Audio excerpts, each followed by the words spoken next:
Good afternoon. The meeting will come to order.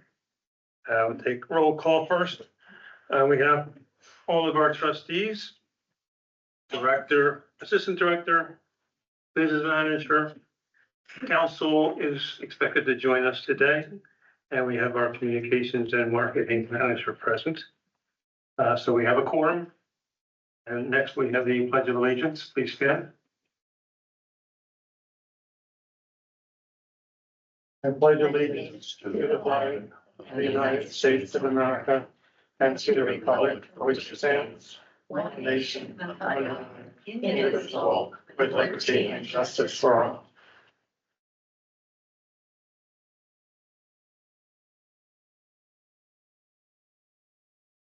I like having prepared statements. I have to make a short statement in the beginning here. I received a call yesterday morning from our treasurer, Yasmin Harris, informing me that she has resigned effective immediately. Because this notification event took place less than 48 hours prior to this meeting, the following applies in accordance with Idaho open meeting law. Number one, a new agenda was posted within the library and on CLN's website, and the amended agenda was emailed to the board. As you can see, agenda item number 13. Number two, presented here at the beginning of this meeting, the board is informed that the good faith reason for the amended agenda is due to the short notification of the treasurer's resignation to the chair. That be me. Finally, in keeping with open meeting law, I will entertain a motion to amend the original agenda due to the short notification of the treasurer's resignation. So could someone introduce a motion? You can give it as moved if they wish. So moved. Okay, it has been moved to amend the original agenda due to the short notification of the treasurer's resignation. All those in favor, please signify by saying aye. Aye. Aye. The ayes have it. The motion is adopted. Could I ask a question? Yes, please go ahead. I'm not 100% sure, but what's being amended? I'm amending the agenda. The original agenda did not have item number 13 on it, which says Board of Trustees Officers Discussion regarding treasurer and clerk. That was an add-on from the original agenda that was posted. Do we have a copy? Well, it was emailed and I don't, did we get a table copy? I don't know. No. Oh, the new one? Yeah. Yeah. It was just emailed. Well, She's gonna get you one. Oh, It reads if you need to know, just so you know. Sorry, I didn't know that you can get a table copy. I guess I didn't either. I printed mine at home. Okay, oh, good, there we go. I can throw mine. It's- thank you. Good, okay, sure. Okay, next on the agenda is the budget hearing. So I Oh, go also, ahead. because I didn't vote yet, so I, Sorry, aye, okay, so we have, it's unanimous. Okay, and that has to be noted in the minutes of the meeting. Again, that's all in accordance with the checklist, basically, in the open meeting law. Okay, we're good? Okay. Next on the agenda is the budget hearing, or a chance for public comment. We have no one's signed up for that. Does anyone have any last minute sign up to do with the budget hearing? No. Okay, very good. Thank you. Next on the agenda is the public comment. I'll read that. Speakers state your name and community and speak for no more than 3 minutes. Persons addressing the board are expected to observe a level of civility and decorum appropriate from a public meeting. No personal attacks or disruptions from the audience or members will be tolerated. We have one person signed up for today. That is Kara Claridge. Let's take that. Good morning, Kara Claridge, Coeur d'Alene. I was thinking about how much work it is to pass good legislation. And in Idaho, with our part-time legislature, sometimes taking years through multiple sessions to get a well-written bill to pass through the gauntlet of debate and criticism. And then sometimes even being further refined, to frame the wording so it can minimize future legal challenges. And I think that's what produced such a healthy bill regarding libraries last year. What was disappointing was to see the apathy by so many libraries in the state of Idaho to actually implement the law. Thankfully, this board has taken a responsible and proactive approach, which I appreciate. And so, of course, that bold path forward has, I know, elicited a lot of criticism. I do feel like there's a lot that can be distilled from some of those arguments that have, probably been brought against you at times. But one that stands out in my mind is that you hear kids don't read as much as they used to, or they are more influenced by movies or content on their phones, if they have phones. And I would say, yes, there's a lot of concerning things in those regards. But I was kind of reflecting on my own childhood, and I didn't have the internet or really that many negative influences on me. We just played outside a lot and had to do chores. But it was a gift looking back on it because my mind didn't have to toil over those things that I wasn't prepared to take in. And I credit my mom for consistently taking us daughters to our local library and being exposed to good literature early on. A lot of pleasant memories about that. Reading takes things deeper into your soul when you're dwelling on something and mixing it with your own imagination. I would say far more than movies or other media, but not that those things don't have influence, but I just find it so compelling that it's not movies or other things on the national stage. It's books and libraries, or at least it has been, for a few years. Maybe not the last few months, but I guess it's sort of been an emblematic issue with our education system and the institutions like libraries running parallel to them. Books are tangible and people can say, why is my child bringing this home, or have you read to them in a class? So I just would encourage you that it's still a worthy fight for this part of a child's life. And I probably could pick up some ridicule for saying this, but I made it a long way in life without exposure to a lot of things, which I think allowed for some sensitivity, and it's worth contending for. So I would thank you all for your efforts to repair this library after the flooding. I know that was a big thing to work through, and for bringing back the classics, and keeping focused on returning libraries to a healthy place in the community. So you guys are much appreciated. Thank you. Okay, thank you. I have no one else signed up. Anyone else wish to speak? We have not had an opportunity. Very good. This concludes the public comment period. Sign up, you guys. Next on the agenda is a consent agenda. Was included in the packet. Hopefully everyone had a chance to review it. I think I found one small possible error on the second page. Item number 15, job descriptions discussion, action item 20 minutes. Plus moved to table the job descriptions discussion. I always say period. That has been tabled again.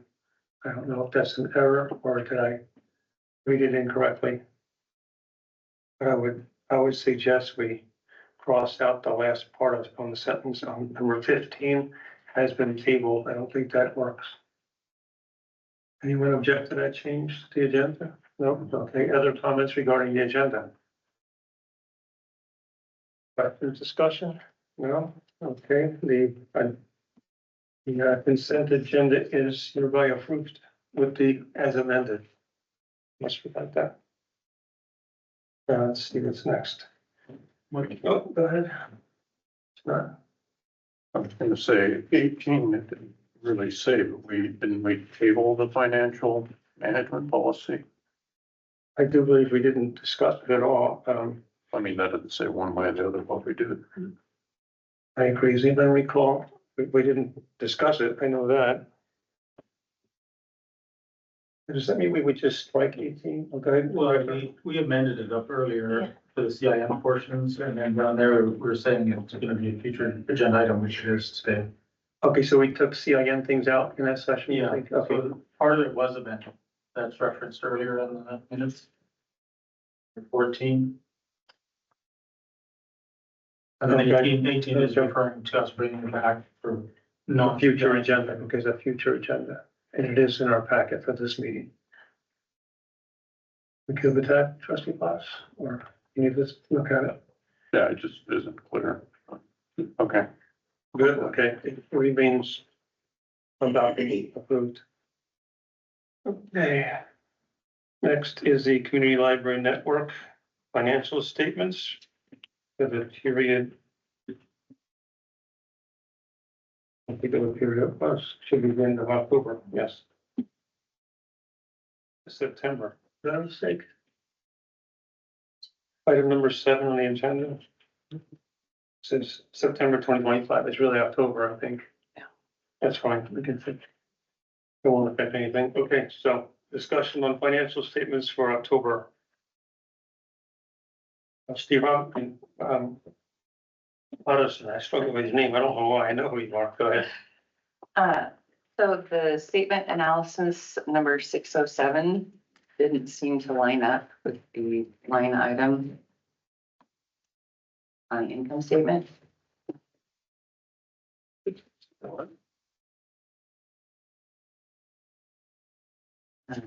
Yeah, so that's page 2 of the statement analysis and page 1 of the income statement itself.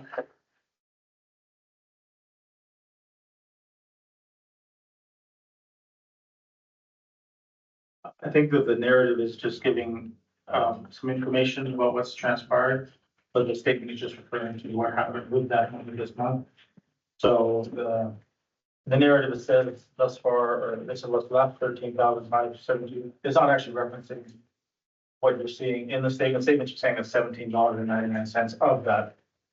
But what's left so far was used this month. Does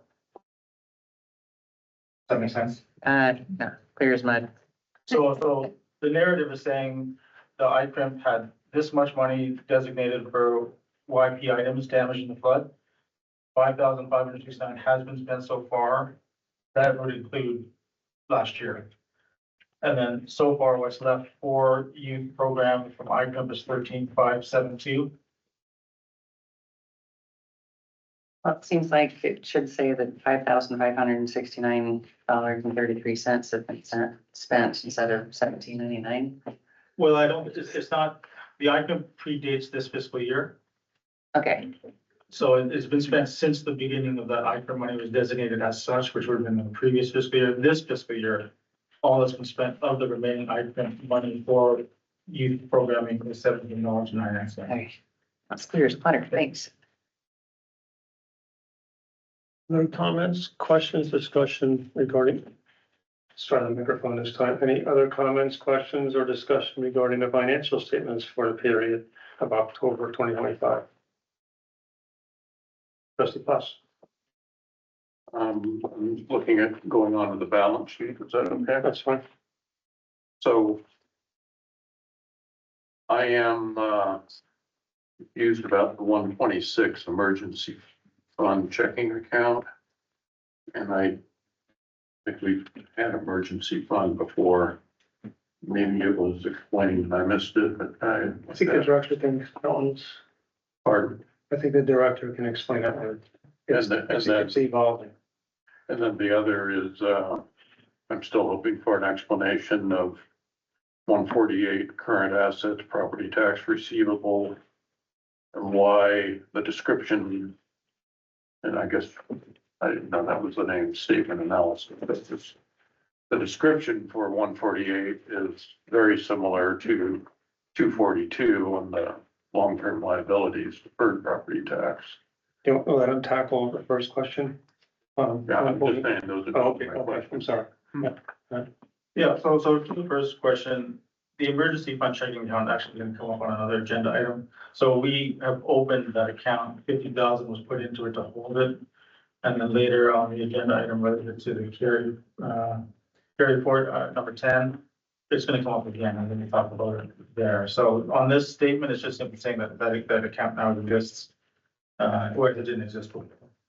And in order to make it exist, we had to put 50,000 in it, so that's what's in there right now. As to the other one, Yes, and I think, unless it jumps ahead of what you're gonna discuss in the future, it's just to have a separate account so we can identify that is the emergency savings, or we're calling it there, as a very separate, instead of mixing it together with our operating funds, I believe. yes, that's Okay. correct. Yeah. Well, why 50,000 and why another checking account? And is there some requirements on that account that we have to keep that in there? Because we did have everything in ICS. But where did 50,000 come for emergency? So it was, all the money had been sitting in the sweep. And every month we keep talking about an emergency fund, and we just write a number on the page. which is still part of the sweep. So the idea here is that we've created this account in order to once and for all put an amount in there for what we designated, the board designates as an emergency fund, which is going to come up later this evening. So the 50,000 I think was required in order to open the account. So that's why it's there. It came from the general funds.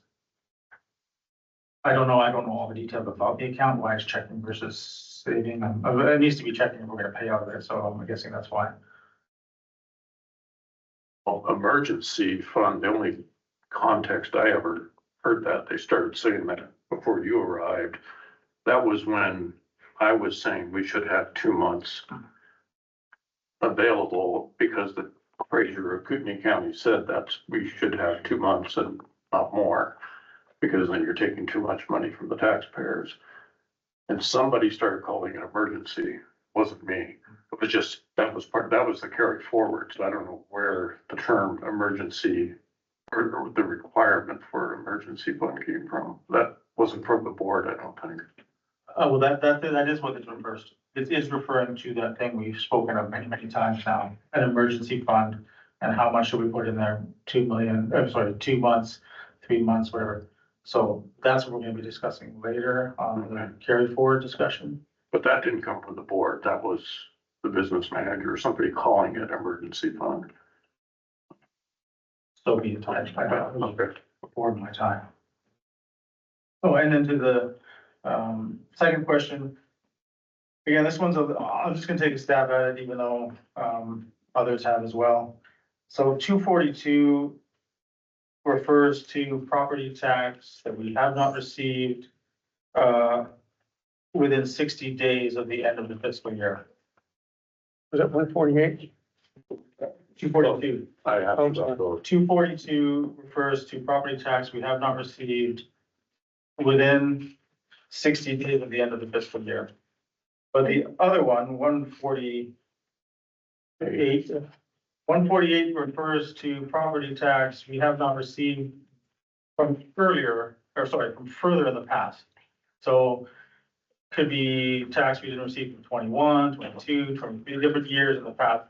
242 only refers to the recent past. Both numbers refer to past taxes we have not received by the end of the fiscal year. 148 refers to the historical past, stuff we might not have received from years ago. But 242 only refers to what we haven't collected in the last 60 days prior to the end of the fiscal year. So I would say both of them belong in, or 242 is, you can keep them separated, but they're long-term liabilities. The one is obviously longer than 60 days, but it's not current. Current means the check's in the mail. They got the money at the county, but they just haven't got the check issued. I do not think it should be called a current asset. Current asset is like money in the bank, and this is not money in the bank. This is years of unpaid tax. That's been my objection all along. This shouldn't be under current assets. And I don't know why we have put something track of it, 2 separate ways, or whether they're commingled. The sum of 148 really the last 60 days, 242. I don't think they're commingled, and if I understand correctly, I would expect 242 to be 0 after 60 days. And then you'd only be dealing with the one, whether it should be current or long-term, it's fine, I can take that to the finance office, but in the end, there shouldn't be the two coexisting, because after 60 days, anything not received should be flipping over to 148. But we will continue to seek clarification on this enduring question. Trustee Robinson. Trustee Robinson. I'm a little confused on what we were just talking about because 242 is under total current liabilities, right? So I don't know why we're talking about it being total current asset. We were just talking about 242, right? It's long-term. The other one is current. Checks in the mail. Neither of them are current. Yeah, I can't honestly speak to those details. I know what, as far as I can tell, I know what they are. I'm not sure why one is considered current and one is considered long-term. They are essentially what I said. One is 60 days in the past, and then the other is further in the back. So the, what is it, 300 something thousand for 148? That includes taxes we did not collect in 2021, 22, 23, 24. But 242 only refers to taxes that we didn't receive in the, just at the beginning of, the end of the fiscal year, turning into the beginning, and we're still working that part out. I think that will go, like, in my mind, I'm not a financier, but in my mind, that goes away after the 60 days. And it either gets rolled into what is now, 148, or we received it. Mr. Robinson, Isn't deferred property taxes the amount that we could have taken and decided not to? Am I getting this wrong? Different thing, it's still being, very different. this whole thing is still being worked on. I'm confident that the next Yes, meeting or the subsequent one after that, we'll be able to clear it all up. Is that why the treasurer quit? so if we can hunt, think on this one, I think we can get clarification in the near future. If that's acceptable to everyone else. Yep. All right. Trustee, Addison, I got it right this time. I move to accept the October 2025 financial statements. It's been moved to accept the October 31st financial statements. I almost got that right. All those in favor? I Approved. Accepted, adopted. Okay. Post Fall, that was fast. Okay, we're already set up for a Post Falls Library report and tour. Oh, what about her budget? That's next down, that's farther down. I think that's number 9 So, and 10.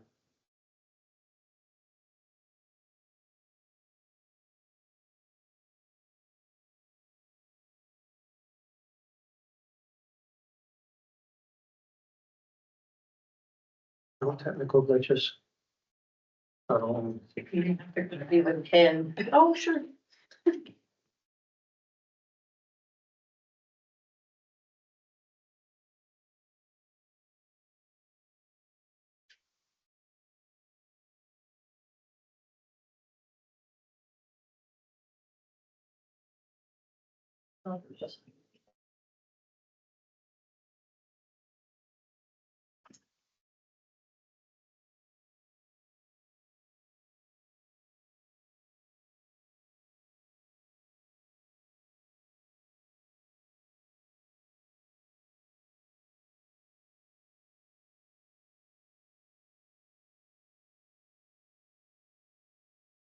I plugged into here. I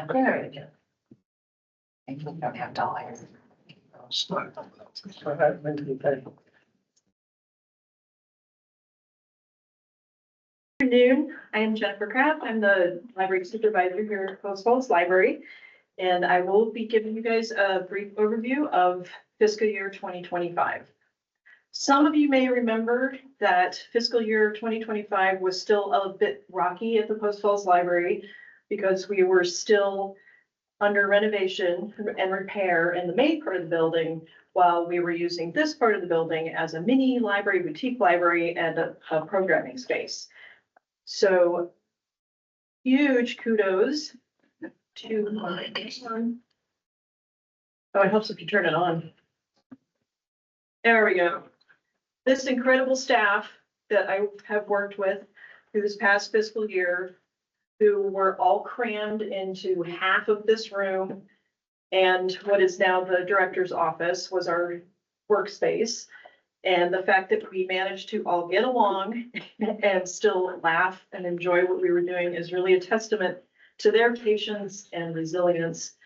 And yeah, it's been a challenge, but I want to say it's made us a lot stronger and a really great team. So for the first couple of months of fiscal year 2025, again, we were using the lobby for holds, pickup and checkout, and we had a couple of carts of collection there. The book drop room was our check-in. This meeting room 1, top picture on the right, was our browsing collection and our another checkout space, but where we had to do all of the work in that tiny space. You see just me and one of my coworkers sort of crammed into that workspace, but we made it work. We tried to make it as cheerful and as cozy as we could. We rotated the collection frequently, so it wasn't just a stagnant collection. And then in December of 2024, about 3,000 boxes, which is that lower middle picture, they had all been packed by us. It was in our entire collection, packed in order and color coded, and off-site storage were delivered back to us in no order with all of the color codes intermixed. And we had originally had about 4 to 6 weeks to get set back up. Ultimately, due to some delays in construction, we had 2 weeks. 2 weeks to unpack 3,000 boxes in order to fit on the shelves and set up workspace, computers, shelving, etc. So, and man, did that team knock it out of the ballpark. It really was touch and go. I was, the 7 o'clock on the day before we were supposed to open to the public, I was unpacking the last box in my office. And wow, what a great feeling. Nobody got in a fight. we all really pulled together, including the admin team and communications and facilities, and people from other libraries came to help us unpack boxes and to clean and so forth. So it felt like a race against time, but it was amazing. And opening day, December 9th, was quite phenomenal. You can see the large picture on the right is the main part of the library with all of the shelves gone. It looks like this huge space because it is a huge space, but it looks, softer and smaller with all the shelves and the books in it. So then when we reopened, we had started doing some programming before we fully reopened. So we were using Media 2 for story times and book clubs and so forth. But it was really nice to be fully reopened and having this whole full space where the programs had room to grow. So initially, as you can see, a story time of very engaged little kids would average about 15 or 20 kids. We're now back up to this room being, like 65 to 80, which is fantastic. And the insurance money helped us really spruce up a lot of the spaces in the building, including, rugs for the children's room, pillows, furniture, a lot of things that we had before the flood, but that had been irreparably damaged. So that's around January, February, and it just got better as the year went on, as we had donations and so forth that allowed us to add additional posters and comfy chairs and plants and so forth. And programs became livelier again. We have had again a very popular Binglow program, upper left. We were so happy to be the host of All Staff Day, which was May 9th of this year, where all the libraries were closed, and it was a training and connecting day. Everybody had a lot of fun, and it was really a rewarding day for everyone. We continued to do our grab and go kits, which we really have not continued for any reason other than that it was very time consuming. And as our staff decreased, we just didn't have as much time. And that's fine. We brought back really beautiful, beautiful lobby displays. Probably the Lego display, which and the glare on the glass there's a little hard to see, but the Lego display is probably the most popular lobby display we've ever had. Kids were crying when they took it down. But we also had a button display, we had a Matryoshka doll display. Right now we have our antique books that have been donated display. So, yeah, lots and lots of people come. That's the first thing they see when they walk in. They see a beautiful display. They take pictures with it. So we're pretty proud of that. All right, some annual statistics. Our door count for that fiscal year was 101,000, down a little bit from 2023. I don't really consider 2024. It was such an anomaly that it's just kind of a, toss it off. But new patron account, it was about the same as it was 2 years ago. 150,000 physical items were circulated. Close to 60,000 ebook and e-audiobook downloads. That was about the same. Our meeting room use was down a little bit, but that makes sense because not a lot of people realized we were back open. That's really picking up now. So this room is pretty much in constant use. But not bad, 6,000 people came to our story times and meetings. So it's definitely picking back up. And our study rooms are in constant use. So that's an average, 700 and some uses for the year, 1,500 people using the spaces. And that's an approximation because we just say 2 people in the room at one time. Sometimes there's 6, sometimes there's 1. So we just kind of went for the middle.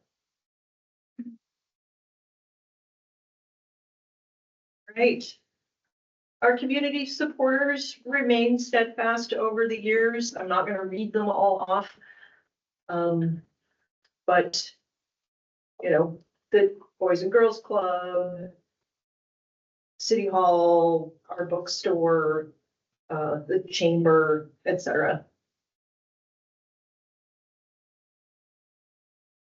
And, well, looking ahead, probably can't read that sweet little letter that we got recently. Dear librarians, thanks for all the work you have done for the community. I love getting books from the library. One of my favorites of those is Rick Riordan. So very sweet. And it came with a little card that had an owl on it, which I think was supposed to mimic our mascot, who was named by the kids in the community as Houdini. So looking ahead, if we anticipate that the district offices will be moved off-site, then we are excited about having some additional spaces that can be reservable meeting rooms because these rooms are always in demand. And then having some additional study rooms because the study rooms, people are always asking for study rooms. And so we could potentially add 2 or maybe even 3 study rooms and 2 more reservable meeting spaces. And I think the community would love that. Not everybody needs a big space like that. So to have a smaller room that's reservable for smaller groups would be pretty exciting. And we're really looking forward to the strategic planning retreat at Templin's on December 5th. That's it. Any questions?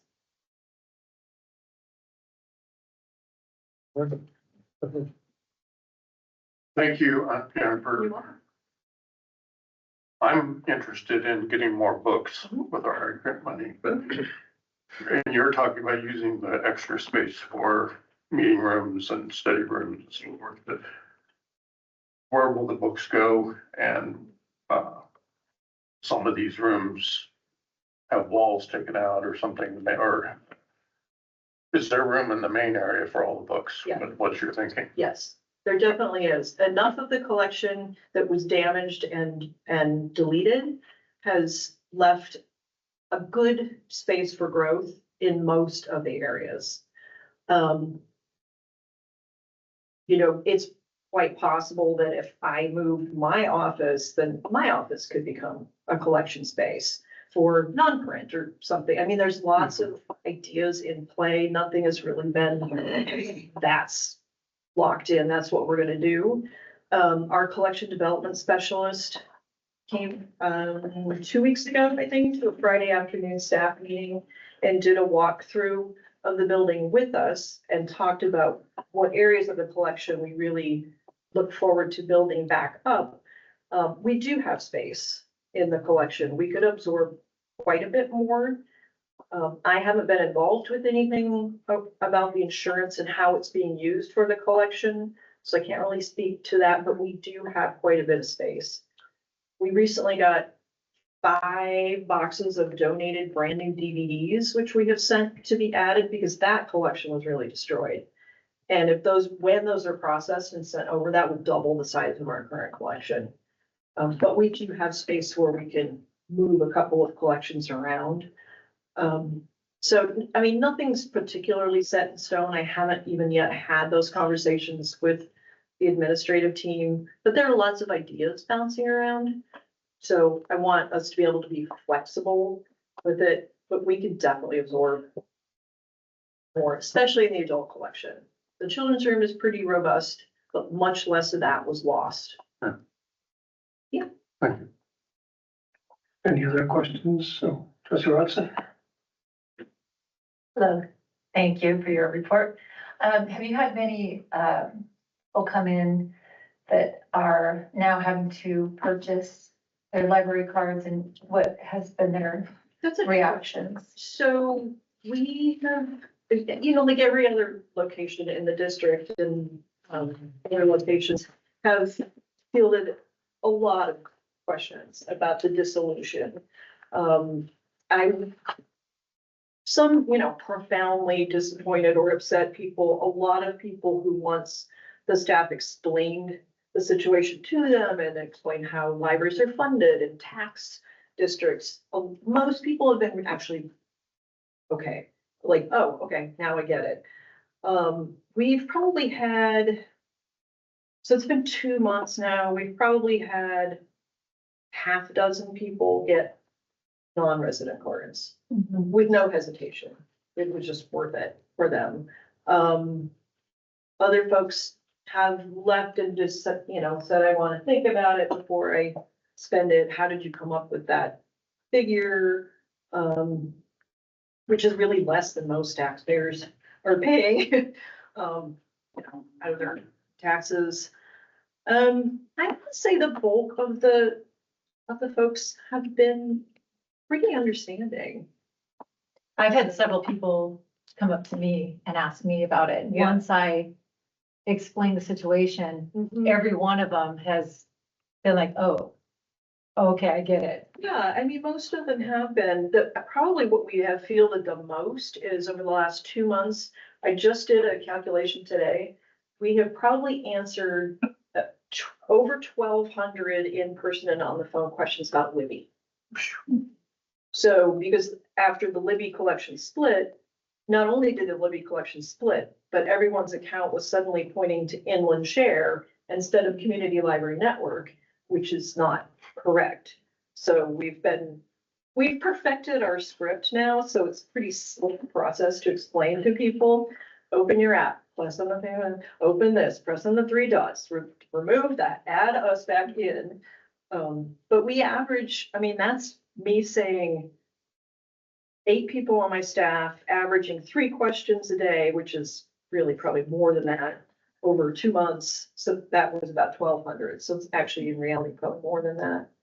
That's great that you have it down to a script, though. Yes, Very and helpful. Megan and her team really worked hard on getting a very nice screenshot by screenshot explanation of how to do it on the website too. So if people are savvy enough to know where to go and they're okay with us sending them there, then they can do it that way too. So we knew Libby was popular, but boy, October 1st, when when the split happened and we were caught unawares, but very quickly rallied to it. Thank you. Other questions for Jennifer? No? Okay, I suppose, thank you for the presentation. And I guess, are you leading the tour, I suppose? Sure. Yes, we need a tour. Yes. Want to see where those books are gonna go.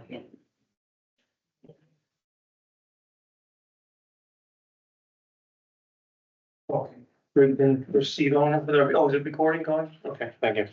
We're on budget, and I'm sorry, agenda number 9, the budget adjustment, fiscal 26.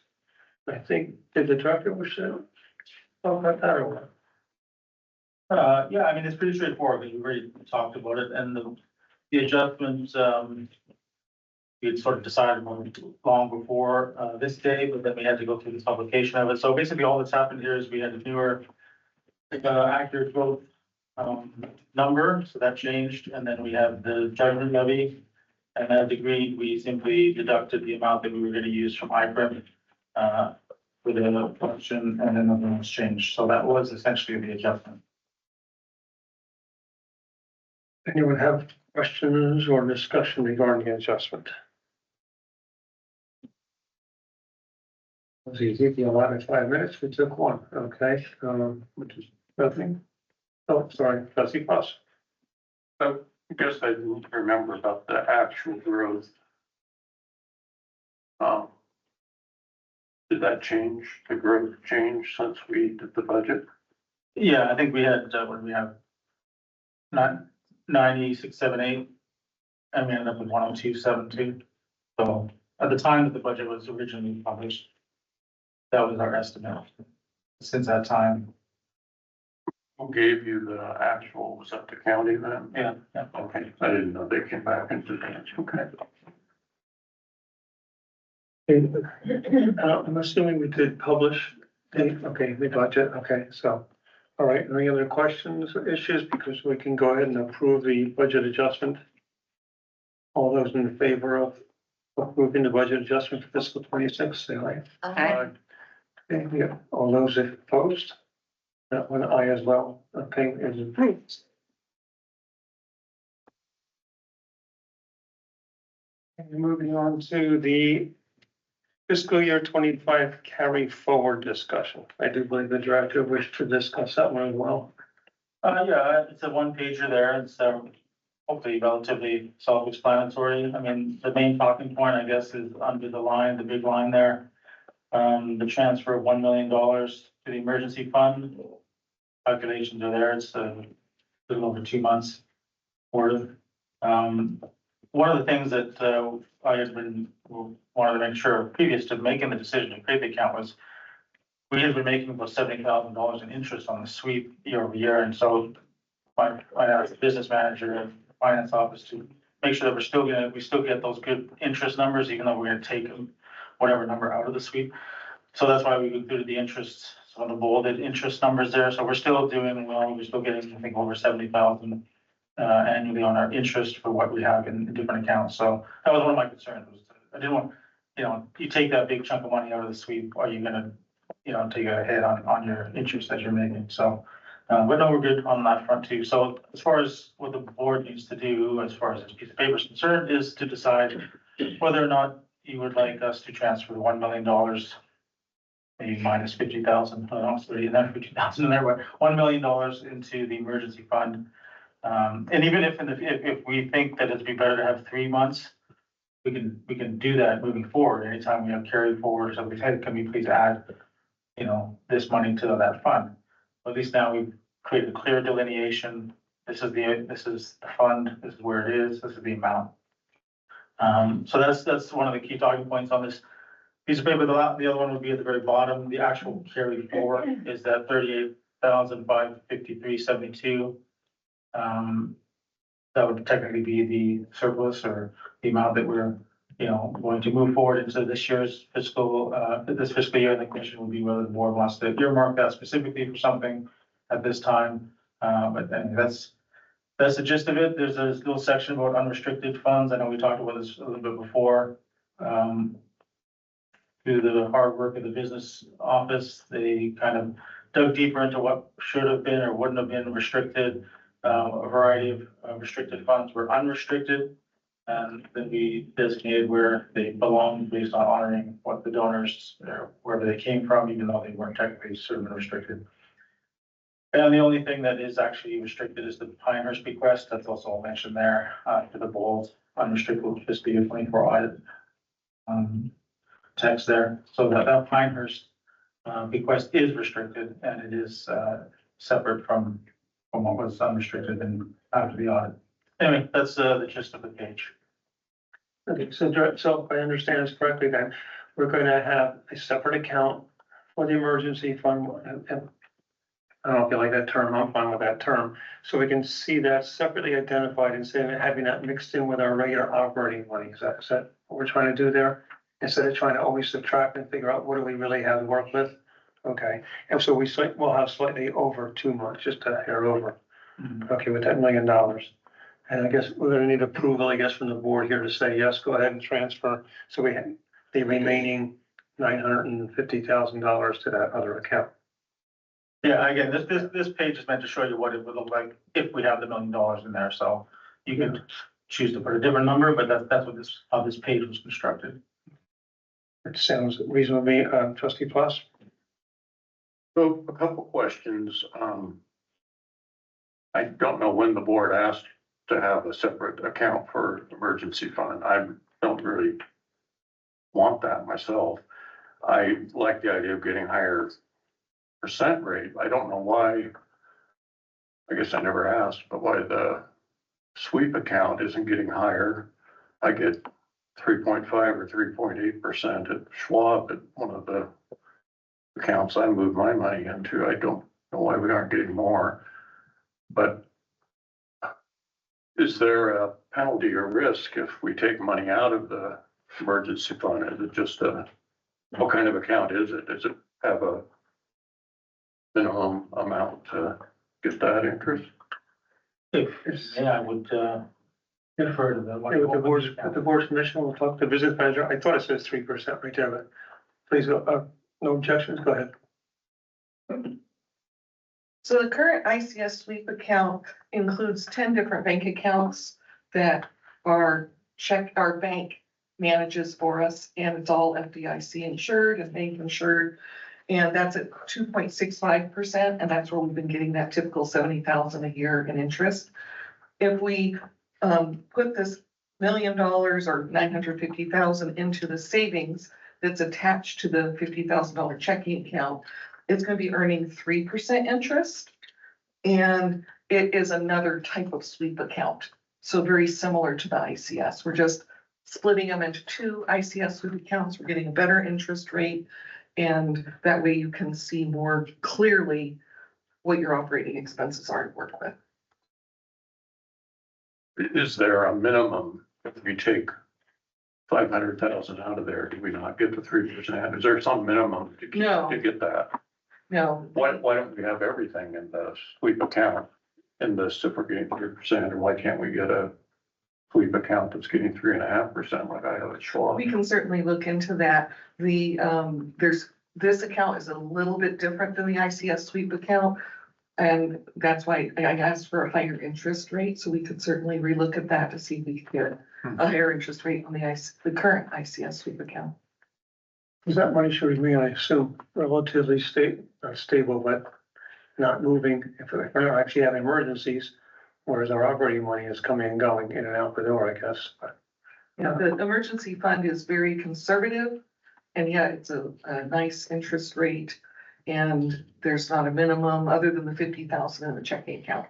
And we don't earn interest on the checking account, just the savings account that will be attached to it. Oh, this is a savings. Okay. And I don't think we have to make a decision with the carry forward necessarily today, but it's nice. Thank you for balancing the books and not going in the red at the end of the fiscal year. So there was a surplus. That's nice. Questions, trustee Plus? And the carry forward was always included what you're now calling emergency fund. There was no such thing as emergency. It was just a carry forward. So 2.5 years ago when I started here, it was how much money would we have left after the 4 months? And that's why it's called carry forward. So I guess I kind of object to calling carry forward this little amount because we used to always have over $1 million. So the carry forward really, if we're consistent with what we've been doing for years, carry forward should include the emergency fund. This emergency was previous library director or somebody started calling it that. The carry forward was everything that was left estimated to be left after September, or at the end of September. Director Bush, did you want to? Well, yeah, I mean, I would tend to agree that we should probably be more specific with our words, because the word carry forward is used on the actual legal budget that's published. And it refers to the larger number, like what is being carried forward, you know, I'm not a financial person per se, so I mean, when I see that 38,000, I see surplus, I see didn't get spent this fiscal year, what do you want to do with it next year? If carried forward means everything you have in the bank, which you're carrying forward, that's the large number. Yes. So I don't think we should use the same word for both things. I don't know, I would probably defer to my financial people to tell me what's the best word for that number, which one year it's gonna be 38,000, maybe it's 11,000, maybe it's 45, like, there's always gonna be a little bit, assuming, unless we zero at every single budget line, right? There's gonna be a little bit that's a surplus. And at the end of the year in Idaho, we're going to keep that as a district library, we're going to keep that surplus, what do we do with it? I mean, I don't, carry forward makes sense, but not if you use that same term for the other amount. So, it doesn't really matter to me. I know what they are in my mind, so it doesn't matter, but if we want to be clear, we should probably give it a different name. Yeah, I'm seeing that, not the exact terminology in the Idaho statute 332724. I'm gonna read what it says there. It says library districts may accumulate fund balances at the end of the fiscal year and carry over these fund balances into the ensuing fiscal year. They didn't give it a name for us, I don't think, but, I guess we can call it whatever we wish, or we can wait until we have different people in the chair here. Trustee Robinson.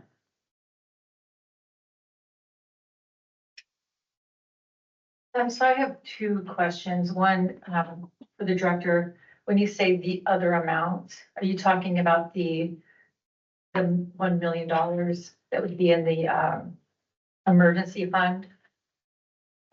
Yeah, so on the published, what we published twice, once back in November, and then just for this. The term on that document is estimated carry forward from prior year, it's 1.282 million. And then again, expenditure, the estimated carry forward needed for the next year is 1.282. So that's a different kind of carry forward than what this $38,000 means. So that's all I'm saying. The word is being used twice, and I'm not sure that is helpful. Fair to say. Okay, yeah, so, and then the other thing I was gonna say is, I feel like this sheet is, produced right now basically because the board has been,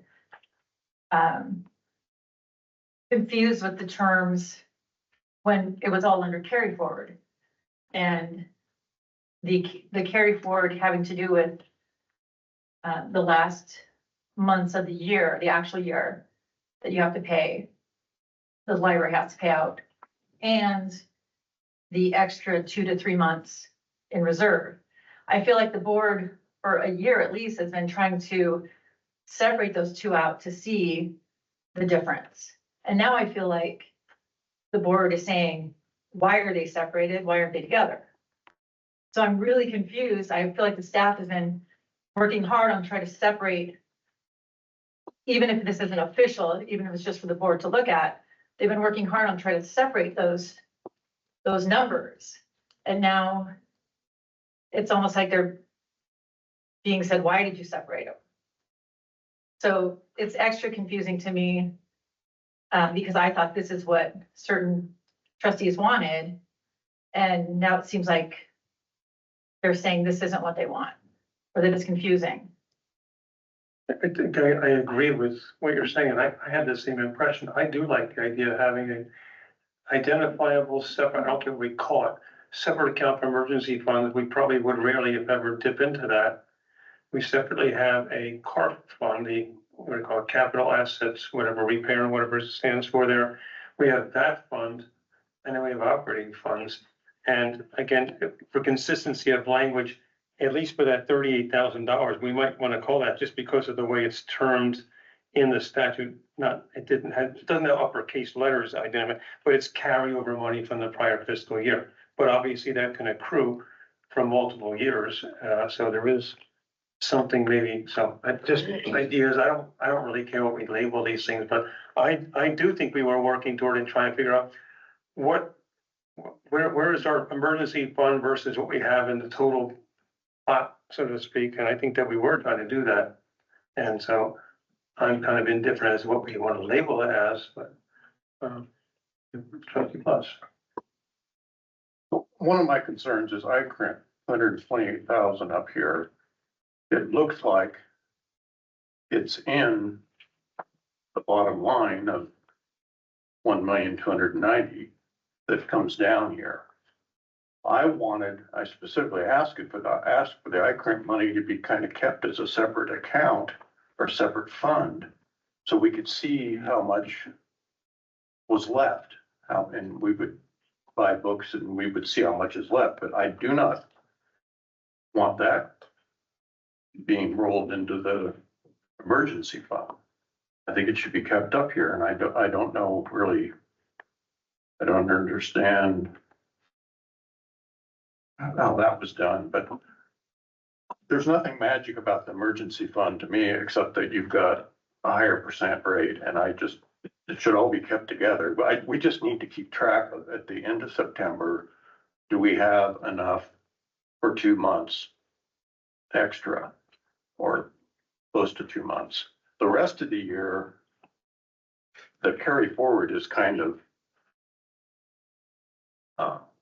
we've proven it. The carry forward calculation is meaningless, because you get more taxes paid in July, more than half, and you get less paid in January.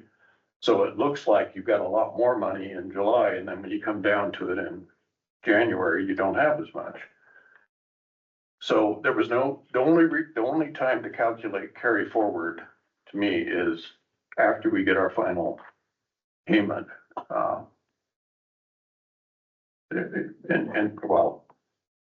It's really matters what it is at the end of September, but don't even try to calculate it until we get the July 31st.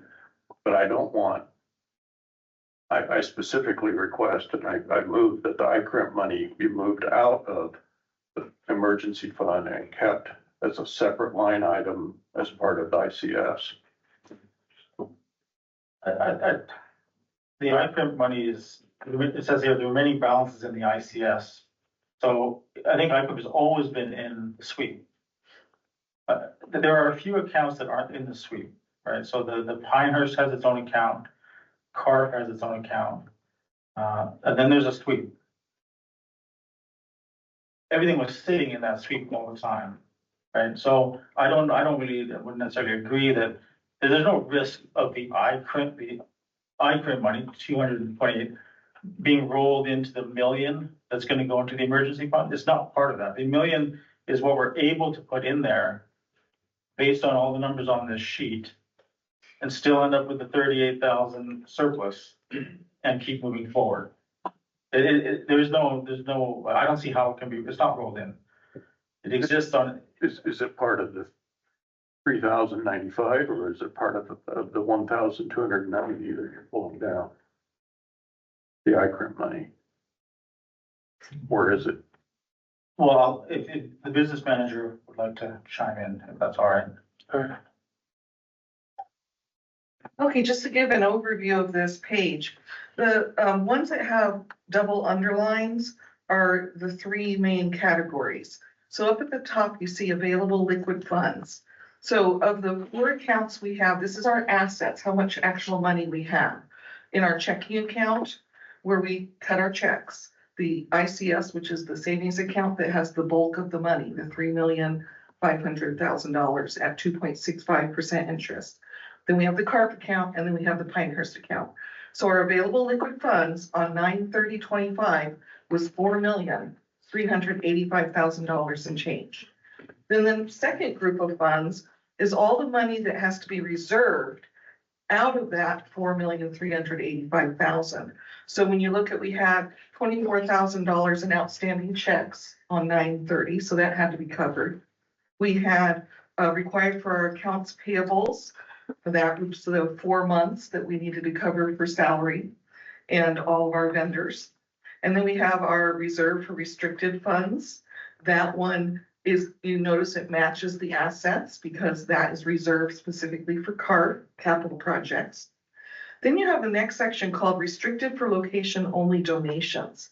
And if you look back at your September 30th, 25 balance sheet, you'll notice that that number, $279,286, matches GL 381 exactly.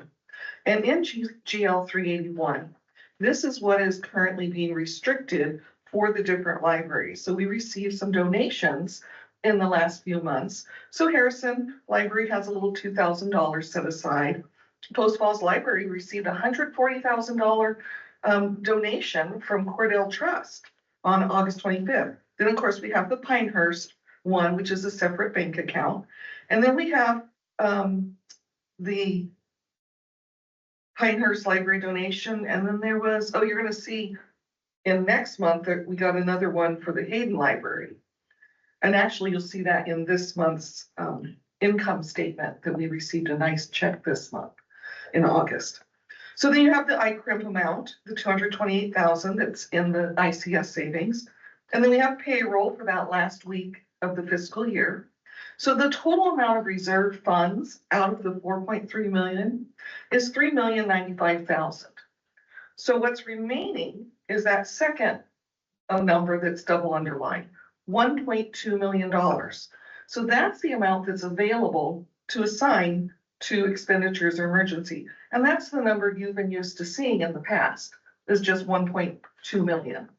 But because the board has been asking for the last year for more transparency, and the director wanted to help the board see what the actual operating expenses is on a regular basis, the recommendation is out of that 1.2 million to move a $1 million, which is just over 2 months of expenses.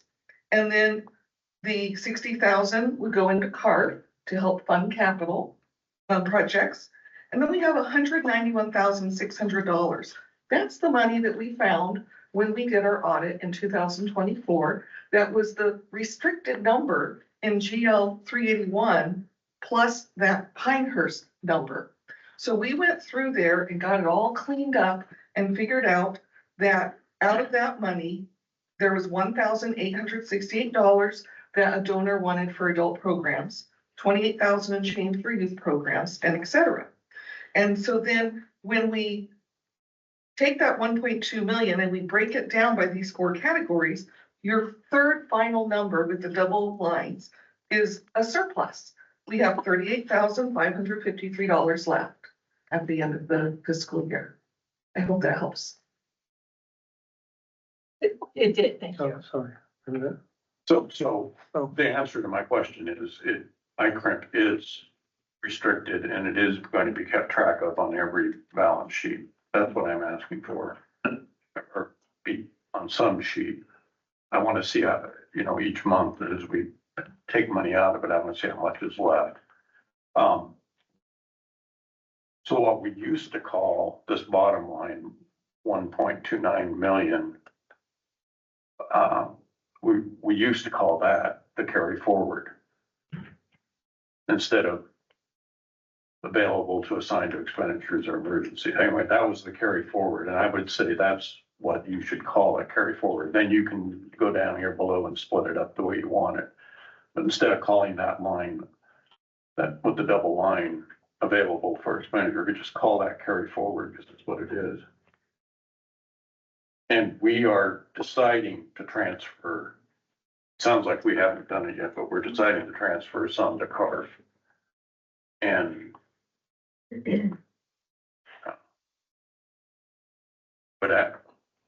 some of this looks like it's director's discretion for unrestricted.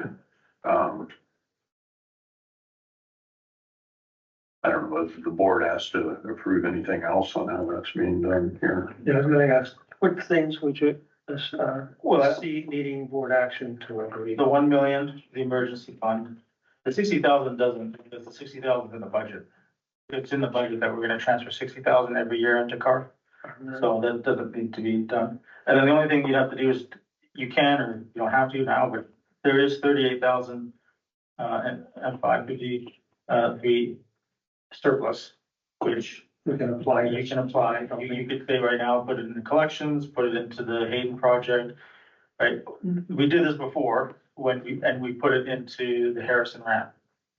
We put part of the money in the Harrison ramp. So that 38,000 is that kind of action, which you'll be doing every year. You'll have a little bit of surplus left and you'll get to decide, where do you want to put it? So you could decide that this evening. The thing that, we'd really like to move that million if you want. Yeah. So you can move the million and decide what the 38, if you would like to do that. Okay, to help with the person keeping the minutes, we gotta make sure we make a decision. So is everyone okay with having a separately identified account for the emergency fund? $1 million right now. Is that okay Yes. with the Yeah. board? I'm okay with it. Okay, that's proved, that's okay. Okay, that's done.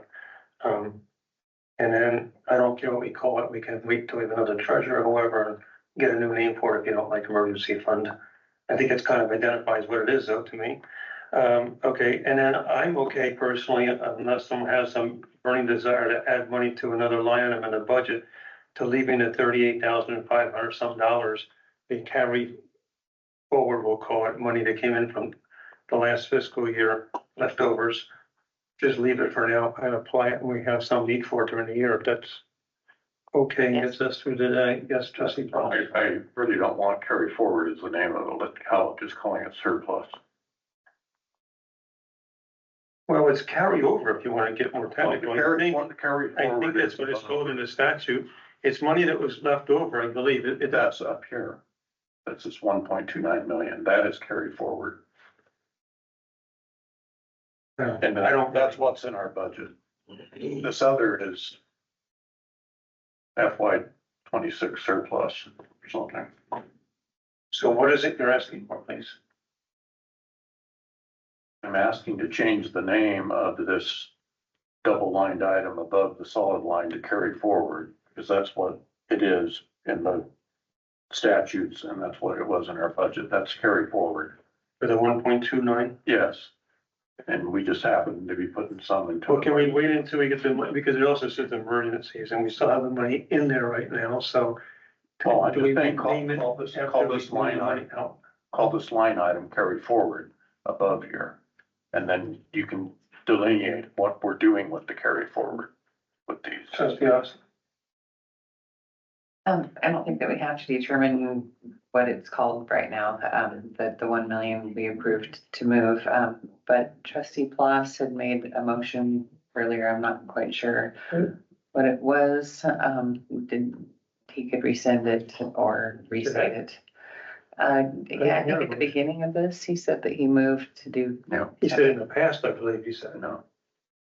I rescind the motion because it was explained that ICS is part of the restricted fund. I made a motion to make it a restricted fund because I thought it was part of the 1.29.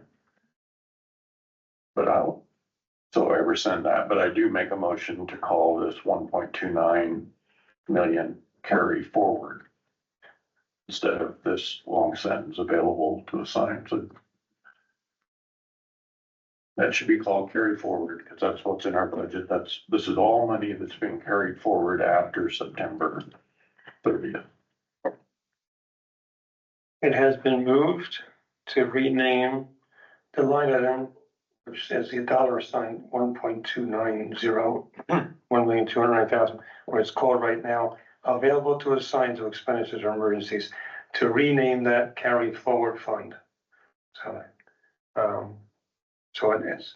Now, open for discussion. And I have a question about the business manager. Is that the proper term for that, would you say, or not, or the director, either one? Is that the proper term? And if we're not sure, I'd rather hold off on it so we can confirm it, but. I'm certainly not the expert, but that would match what was published in the legal notice that goes to the press. So Okay. that's the note that they use the word carry forward for that 1.2 number. Okay. Other persons of discussion? Yes, trustee Palmer. Can we ask the business manager what she thinks we should call the remaining carry forward fund, if we should change that? Because I think that's where the confusion is. I'm sorry. Without objection, please go ahead. My understanding is and I agree with trustee Ploss, that the title for the 1.29 million would be called carry forward. And then we have a solid line. Anything below that is how the board wants to spend that carry forward. And I would recommend we call the 38,000 surplus. Trustee Plum. Now rethinking this, I believe carried forward also included the 4 months, October to January. We used to have that in there, and I don't know what the number was that we published.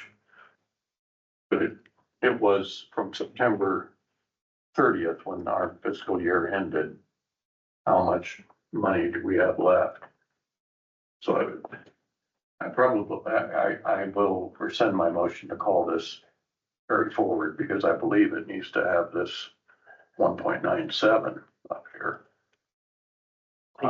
which is the 4 months. Are you rescinding your motion regarding that 1,290,000? Is that what you're saying? Yeah, That's the motion on the floor right now. yeah, I'm rescinding it because I believe this sheet needs to be redone and have this line item up here that says required accounts payable October through January.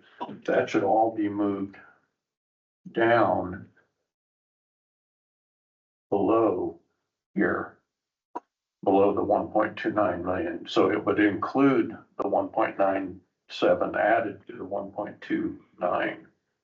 Because in the statute, it said it's the carry forward from the end of the fiscal year. So we have that money starting October 1st, the 1.977 million. Trustee Robinson? Isn't the actual, carry forward insured cash sweep savings account balance as of 9/30/25, the 3,590,000? Isn't that the actual carry forward for the 4 months that the trustee's talking about? You have to subtract things out of that. Okay, well, trustee Fox rescinded his motion, so is there any further discussion? We've already decided to put the $1 million in a separate account. We're leaving the $38,000 where it is right now.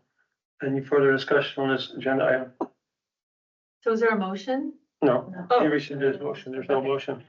I- Further discussion? Trustee Fox? I would just, I don't know that it needs a motion. I would just ask the business manager, rework the sheet and make the carry forward perfectly clear. The carry forward is as of September 30th. So it really should have, it was the cash ICS account, and then you went through and subtracted out the CARF and the different, the different grants and things of what used to be subtracted. So this 1,907 or 1.977 million should be down here at the bottom line. And there should be a line that says carry forward. And then you subtract off required amounts for those 4 months and come down to this bottom. I'm just asking to be rearranged. We asked that it just be looked into right now. Yeah. Okay, and to investigate it. And if that's okay with the board, so you can't have individual taskers. Well, I don't know if that's okay, because I feel like it's very clear, especially when she went over all the numbers. I'm very clear on what this says. Okay. So it seems like every month we have a new mock-up of the numbers with different wording and different.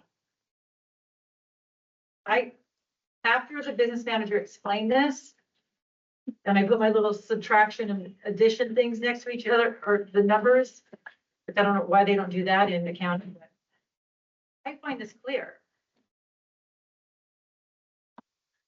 We're behind schedule now, so do we want to prolong this discussion now, or want to put it off until next month's meeting?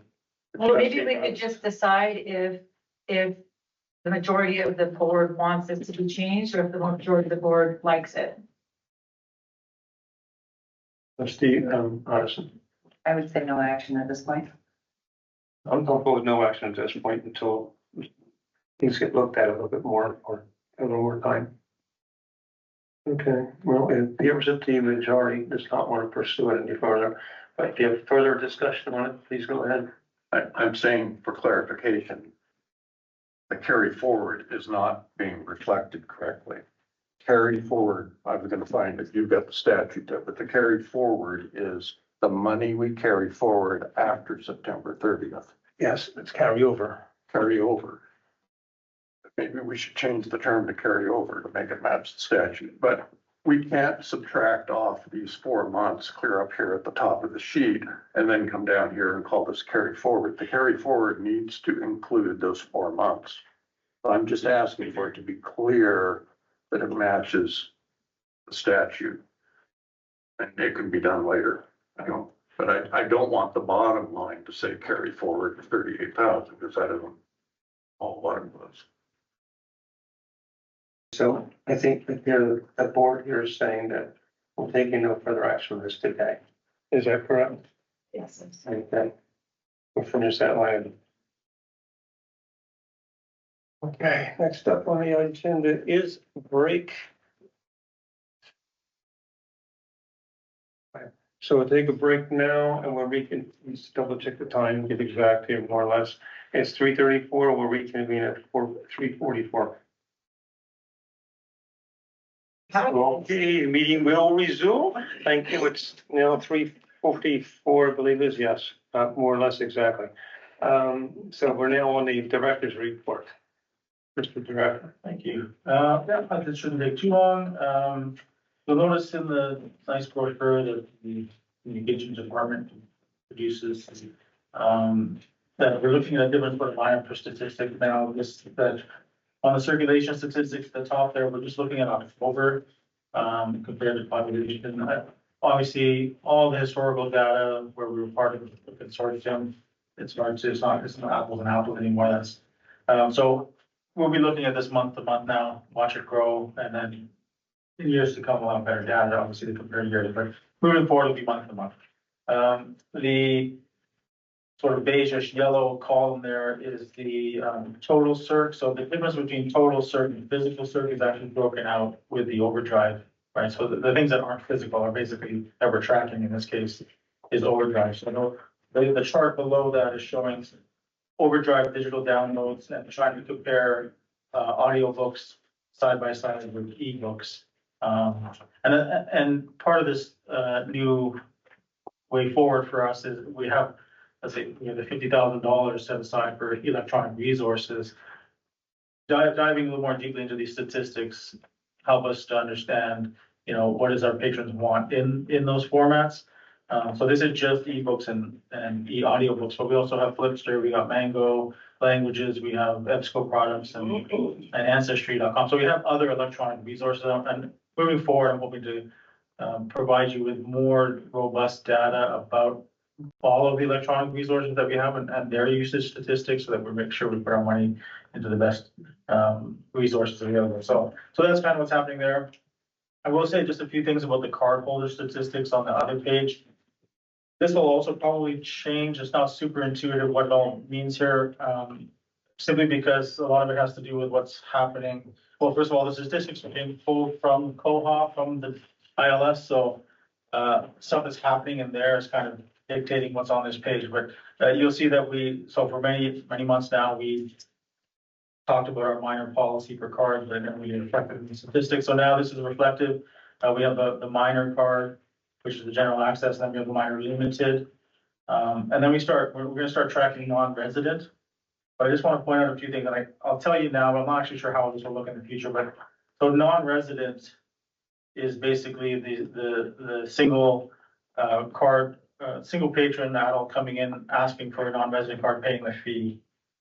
And then you have the non-resident minor, and the non-resident minor, when there's only 8 there, you see current. That means the minor came in, but there was no other card. There's no adult getting a card as well.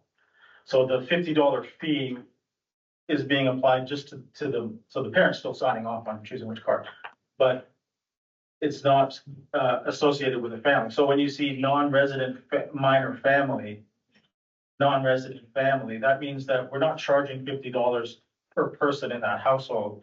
So mother comes in, she's getting the card and paying the $50, but all the kids, or even the husband, like anyone else in that house is not paying 50. So in Coha, they're being designated as non-resident minor family, non-resident family, just so that it's easier for our staff to make sure that we're not charging that money. So we'll try and figure out a way to present it to you and the public in a little more clear way, but this is just right down to drawing it straight from the ILS. And in the ILS, we're making those designations, so it's easier for staff not to charge $50 to every person in the household. It's just it's just the first person that does that. So anyway, I hope that will eventually, we'll try and make it look as like as we can, but just give you some raw data. There's where we're at with non-resident card holders out of the gate.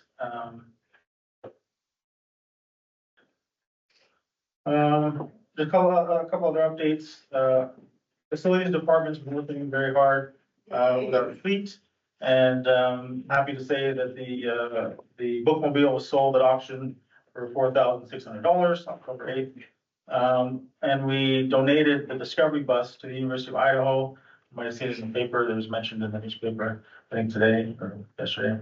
And there was a press release which communications department put out on the 18th. So we donated the Discovery bus to the University of Idaho Extension, Kootenai County 4-H program. They'll be using it, I think, at the fair. It's gonna do some of the things that we used it for, STEM outreach. So that's what's happened with those two.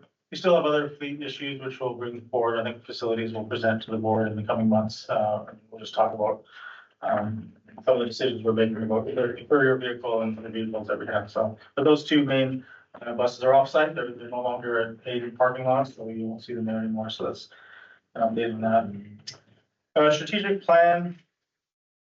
Not too much to update other than that you probably heard and seen we're gonna have an all-staff retreat. That's on December 5th, and it's being facilitated by a professional consultant, and it's gonna have some catered meals. It's gonna be a wonderful thing. I think we have a very high response as far as staff attending. So it's great. There's one thing I do want to mention though, that we did send out not we, but the consultant who's running this sent out a survey to the board and to the staff, and he would love to get 100% response from the board. So if you haven't done it already, I think it ends on Monday. So it was sent to you by email. So if you take that little survey, and so the consultant has looked at the data, and he wants to make sure that he arrives on the day with hearing all the different voices that are involved, so that he can shape that day better. He's got a lot to do in a single day. So whatever the board wants to say, this is your chance to say it in that survey.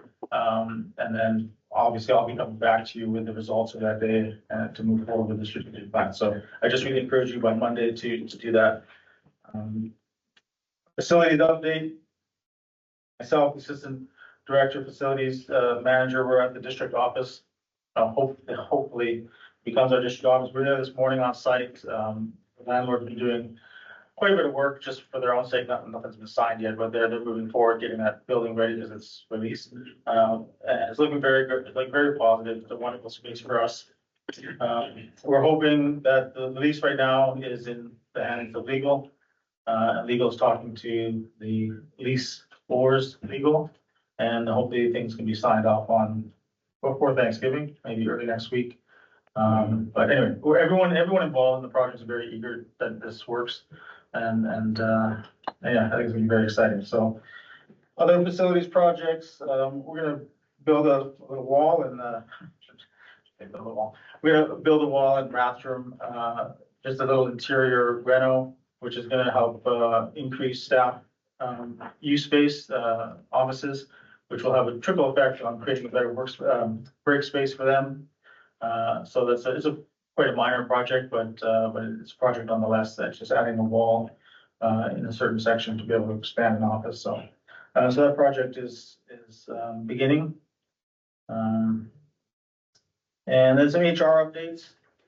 Just to close out, we just finished interviews for a Hayden circulation position, very strong candidates, and that should be filled shortly from this round of interviews. And the bathroom part-time adult programmer position was filled. That person has started.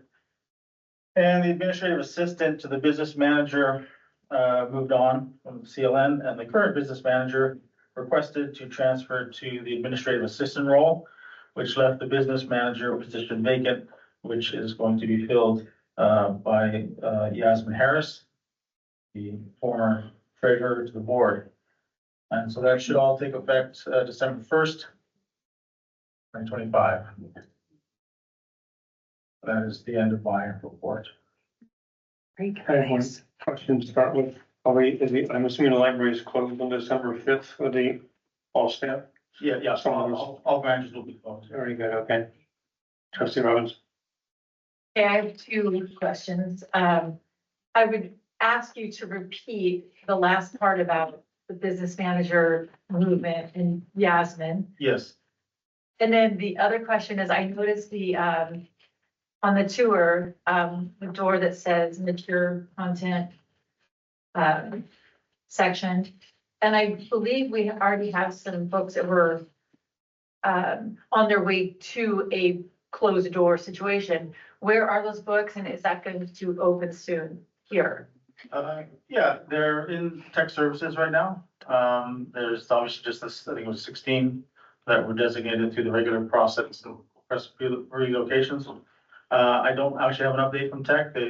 It's with them. They would probably have to do a lot of things were slowed down by the dissolution. Tech services was very busy for at least 3 months, dealing with that. I think now that things are settling down, that the whole process should speed up. So there's 16 items that are designated for that room. They're not there yet. They're in tech services. That means they're gonna use fine labels and cataloging, that kind of processing. There's the other 140 items which are under review. They're with the collection development manager. Some of those will likely end up in that room. Some will likely end up just in the general collection. And we just continue with the phases of assessing the children, the area for minors and moving things around. But there's been no new developments as to what's to go in that room. So. Okay. Oh, and then the other thing, yeah, so we had an administrative assistant to the business manager. Right. And she is here, she moved on to different things, better things. So that position was vacant.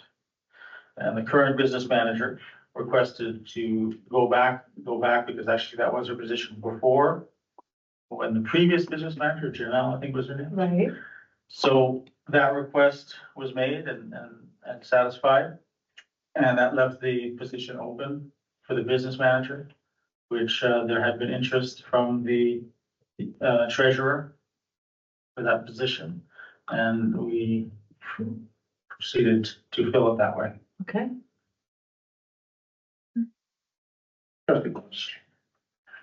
So a couple questions. When you were going over the cardholder statistics and you were talking about the minor, so you got a non-resident minor, which I believe is a single person in the family as opposed to the non-resident family, and then you got non-resident minor family. Why wouldn't you just call the first person a non-resident minor family, and then you don't?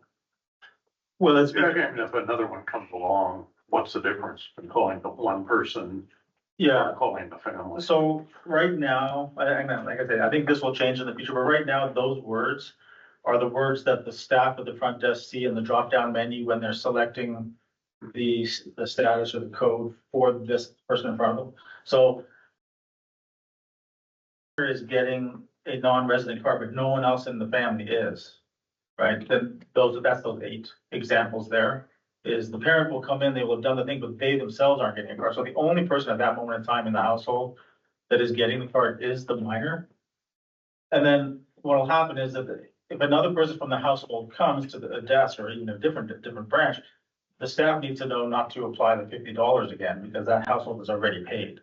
So right now, the wording that I'm giving here is just being drawn from, it's not the most intuitive, and that's why I kind of wanted to explain it, but right now, that's what's being drawn from the ILS, from COHA, because that's what we designated at the desk to make sure that we have everyone properly, classified. But I mean, in the future, I could probably change those wordings just for the purposes of presenting, even though this is what's going on behind the scenes.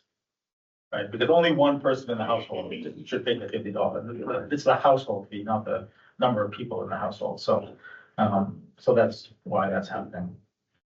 Then Anyone else? Go ahead. I would have asked two at once. That's right. No one else has a hand up.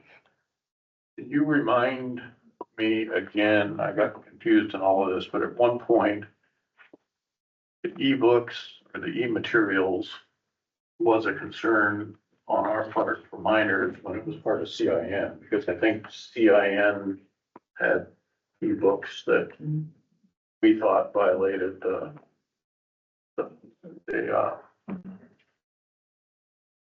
Minor Protection Act. Do we have any materials when they get when they do ebooks? Do we have anything that available anywhere in our materials that is a concern for under 18? I don't know. The idea here is that we couldn't open up e-resources when we were part of the consortium because we had no control.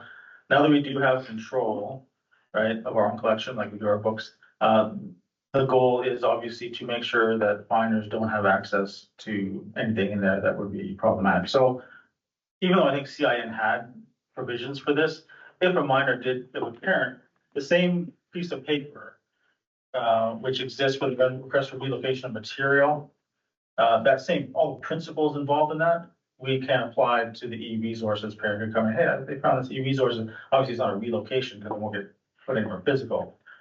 And that's only if that happens before we are able to, with my tech services department and IT, look at the collection, create a way to tag stuff for minors, which even before CIN installed, like we've already been working on whether Overdrive allows for this. I know some platforms like Hoopla, when you first go in, it says Hoopla Kids and you can click on it and it's already doing it for you. So the capabilities of Overdrive are the thing we're exploring to make sure. I mean, the bottom line is we want to be able to provide our minors with e-resources. It doesn't have to be these e-resources, it just should be e-resources. So, and that's why I talk about like other e-resources we have and trying to figure out, do we need to invest in another platform, which is specifically geared to kids, right? Or is Overdrive going to be able to work with Overdrive in such a way where it's easy for the minor or the parent to be able to say, this is what you get into and this is what you don't get into. So that's still up in the air. So I actually don't know. I'm assuming there probably is something in there that would be offensive.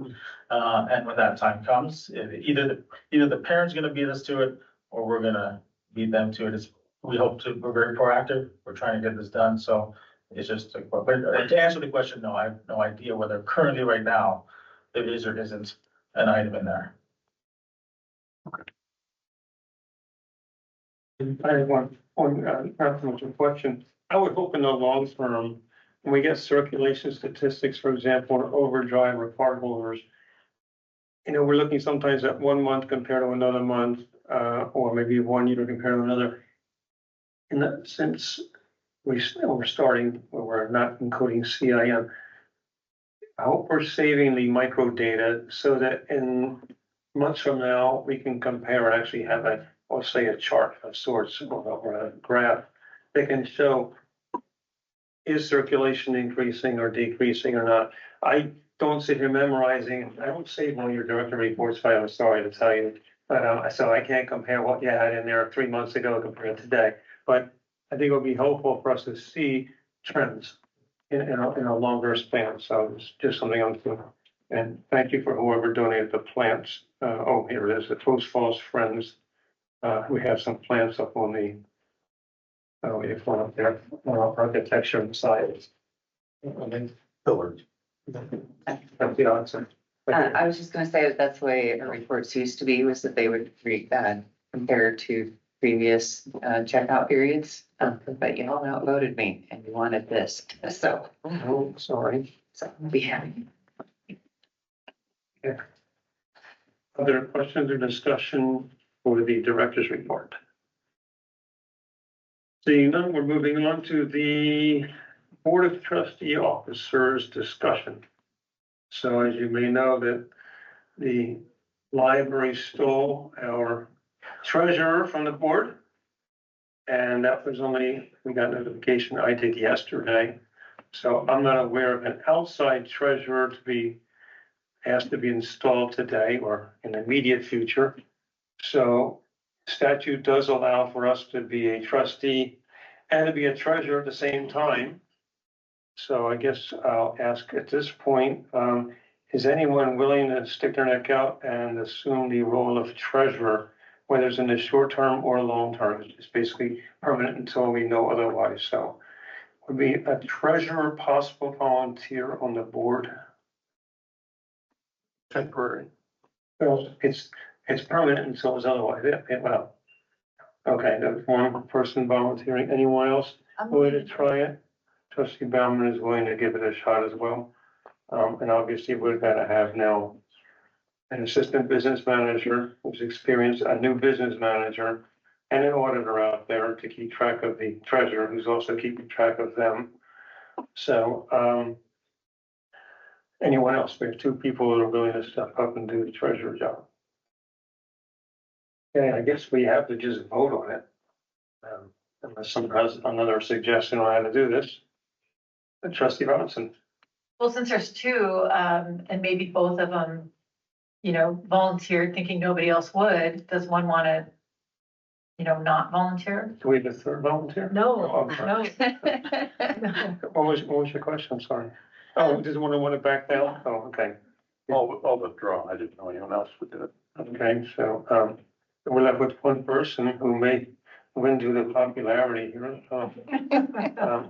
Is everyone on the board okay with, trustee Bauman assuming the role of treasurer? Aye. I am. Aye, and thank you. And thank you, trustee Plas, all of you.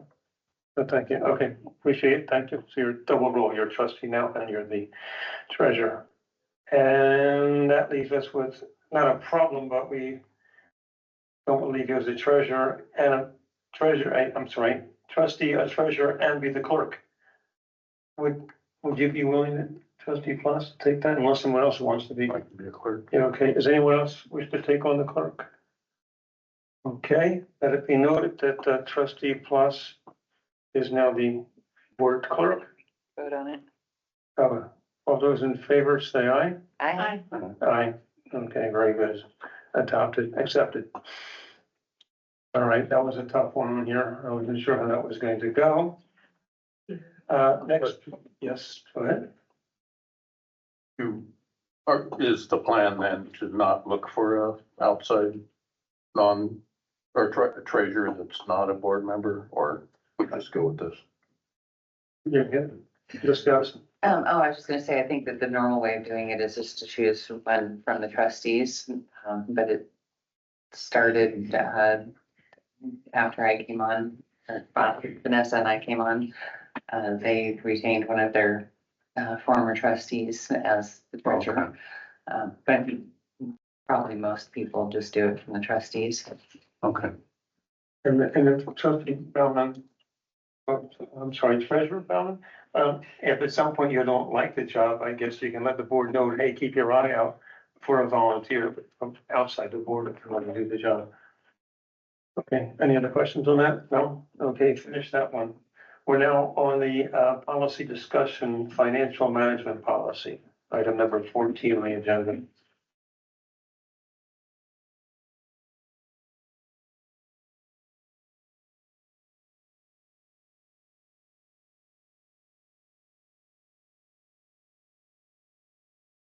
Anyone have issues, questions? Trustee Potts?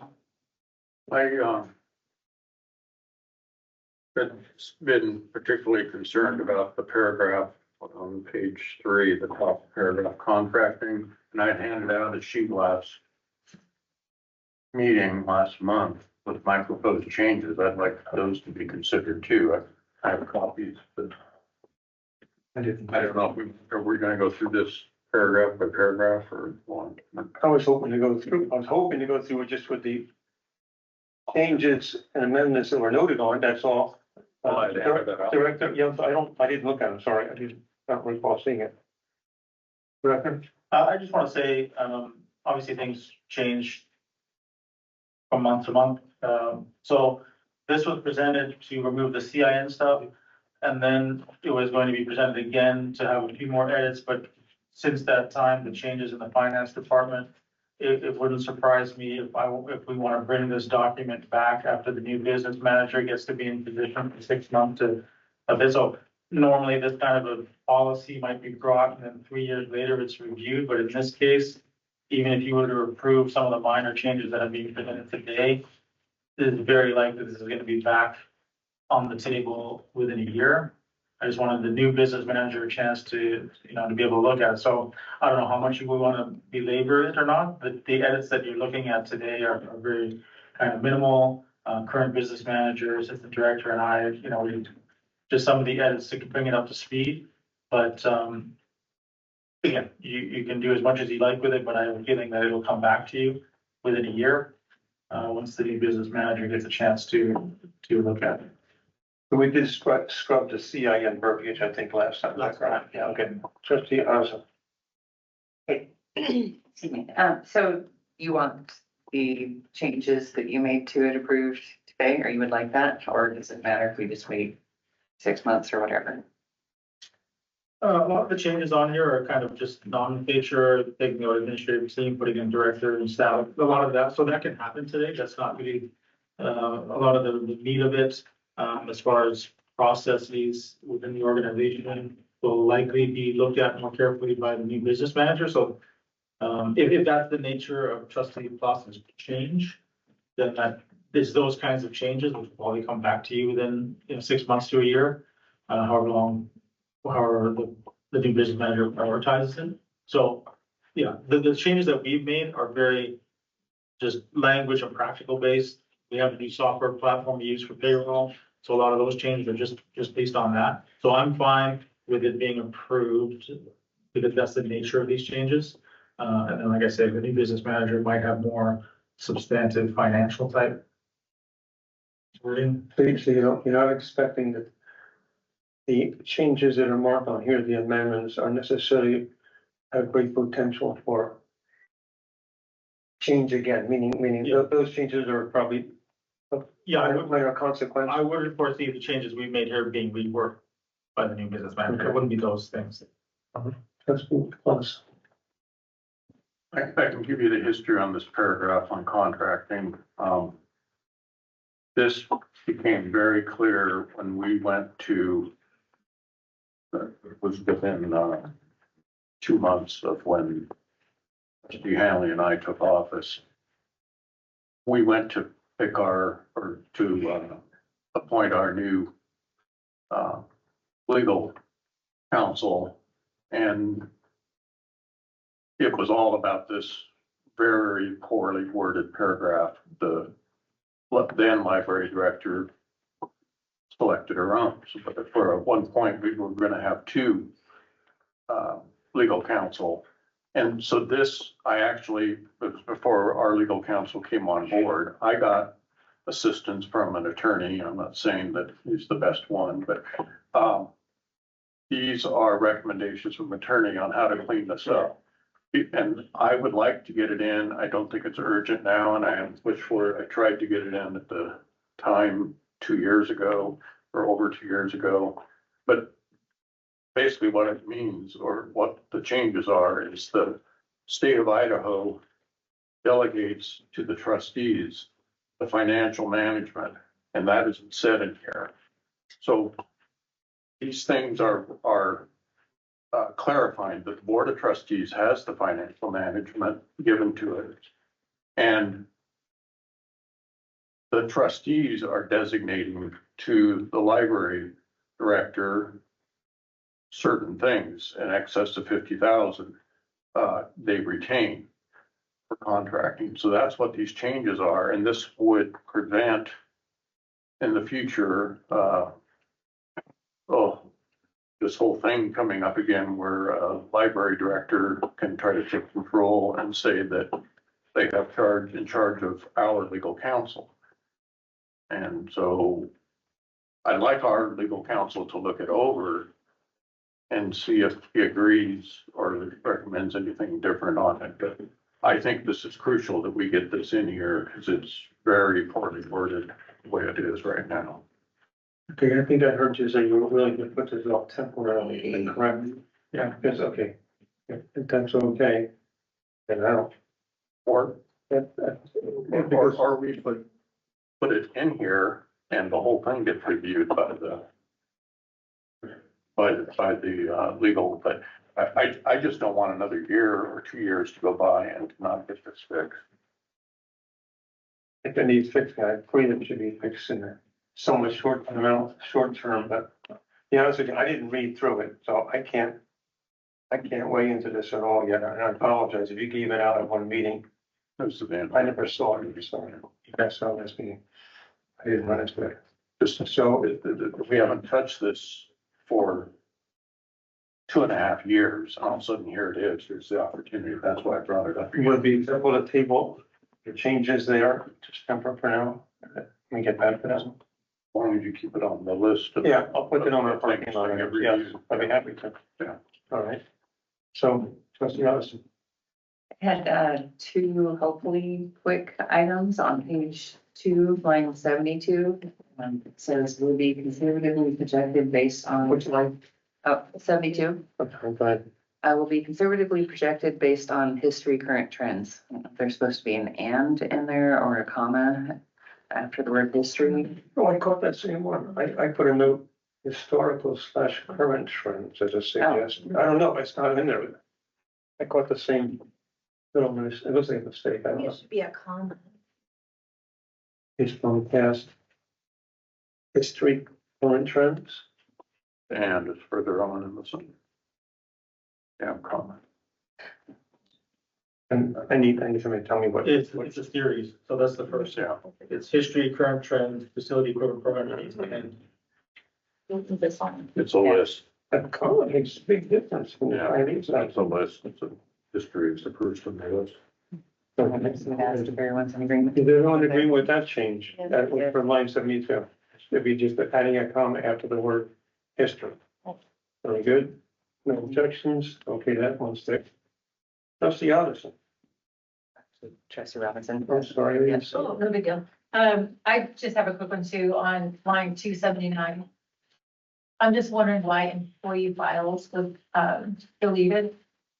I'm gonna take a guess. It's not financial, but I don't know.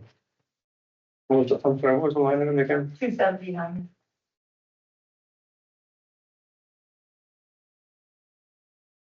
my guess would be that there was a time here when HR and finance were too closely connected within office. Oh, So, yeah, this is referring to files for the financial management. Okay, it's my turn to have a question. Under payroll, that's on page 3. Line item 132. Do we need to differentiate regarding the, using the online timekeeping platform, exempt or non-exempt, or do both of those exempt and non-exempt use the same platform? They both do, okay, because they didn't. You know, I mean, some people clock in, some people don't have to clock in, so, okay, thank you. No change there for me, just had a question, let's be honest. On page 4, line 151, it says payments that are required to paid electronically. I think there's supposed to be a B in there, so that would read that are required to be paid electronically. Oh, yeah. That work better for admin. Is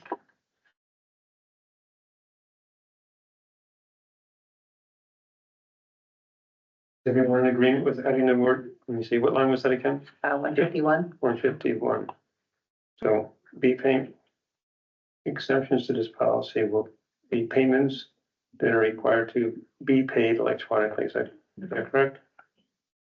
Everyone okay with that change? Done. Next.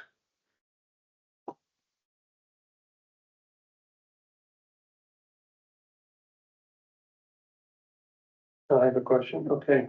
Line number on page 5. Line 216. It says paychecks. I just wanted to confirm, do we still issue paychecks or is it direct deposit?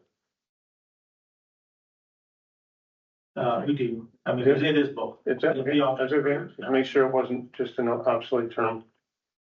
And just I don't know if it was a mistake, not a mistake here, this one, 221 on the same page, page 5. The payroll journal summary and detailed reports will be printed, does this have to say and filed or something or not? Is that okay, where it is?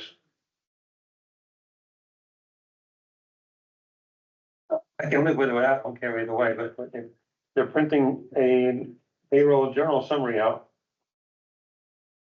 I don't know where it goes, just, okay, it's on the printer. So, Yeah, we can add file. okay, thank you. Everyone okay with that? Okay, I'm not running this anything. Okay. Other persons?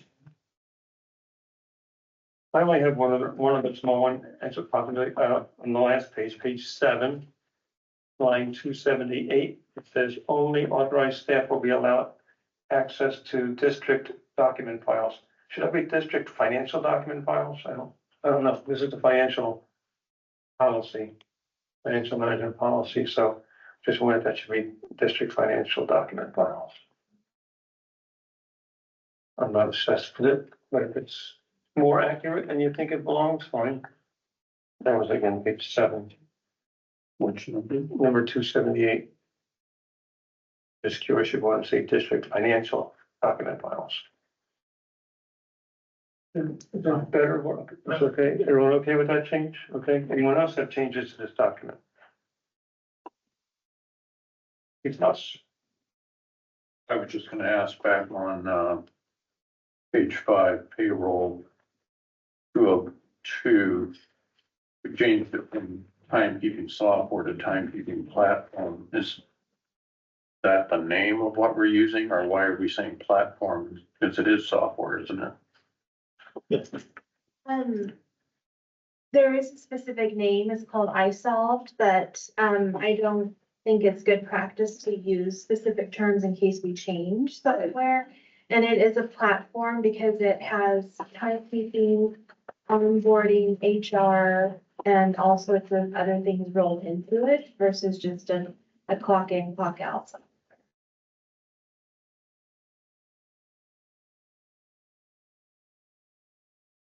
Better name than the platform, like HR platform or person. I mean, there probably is a better name, yeah. Last company I was at was Workaday or something, and anyway. Okay. You okay with it? Okay. Other questions, discussion regarding this financial management policy? Okay, now do we think it needs to go past council at some point? Or are we okay with just going ahead and approving it? It didn't look like we made any substantial changes here to me. Okay, it's less expensive to go to council, not to go to council. Okay. Is everyone okay with approving the financial management policy manual? I'm sorry, financial management policy as amended today? All those in favor say aye. Aye. All right, approved.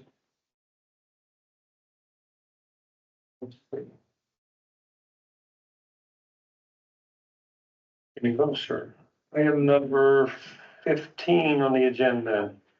Policy discussion on library cards for minors and circulation policy.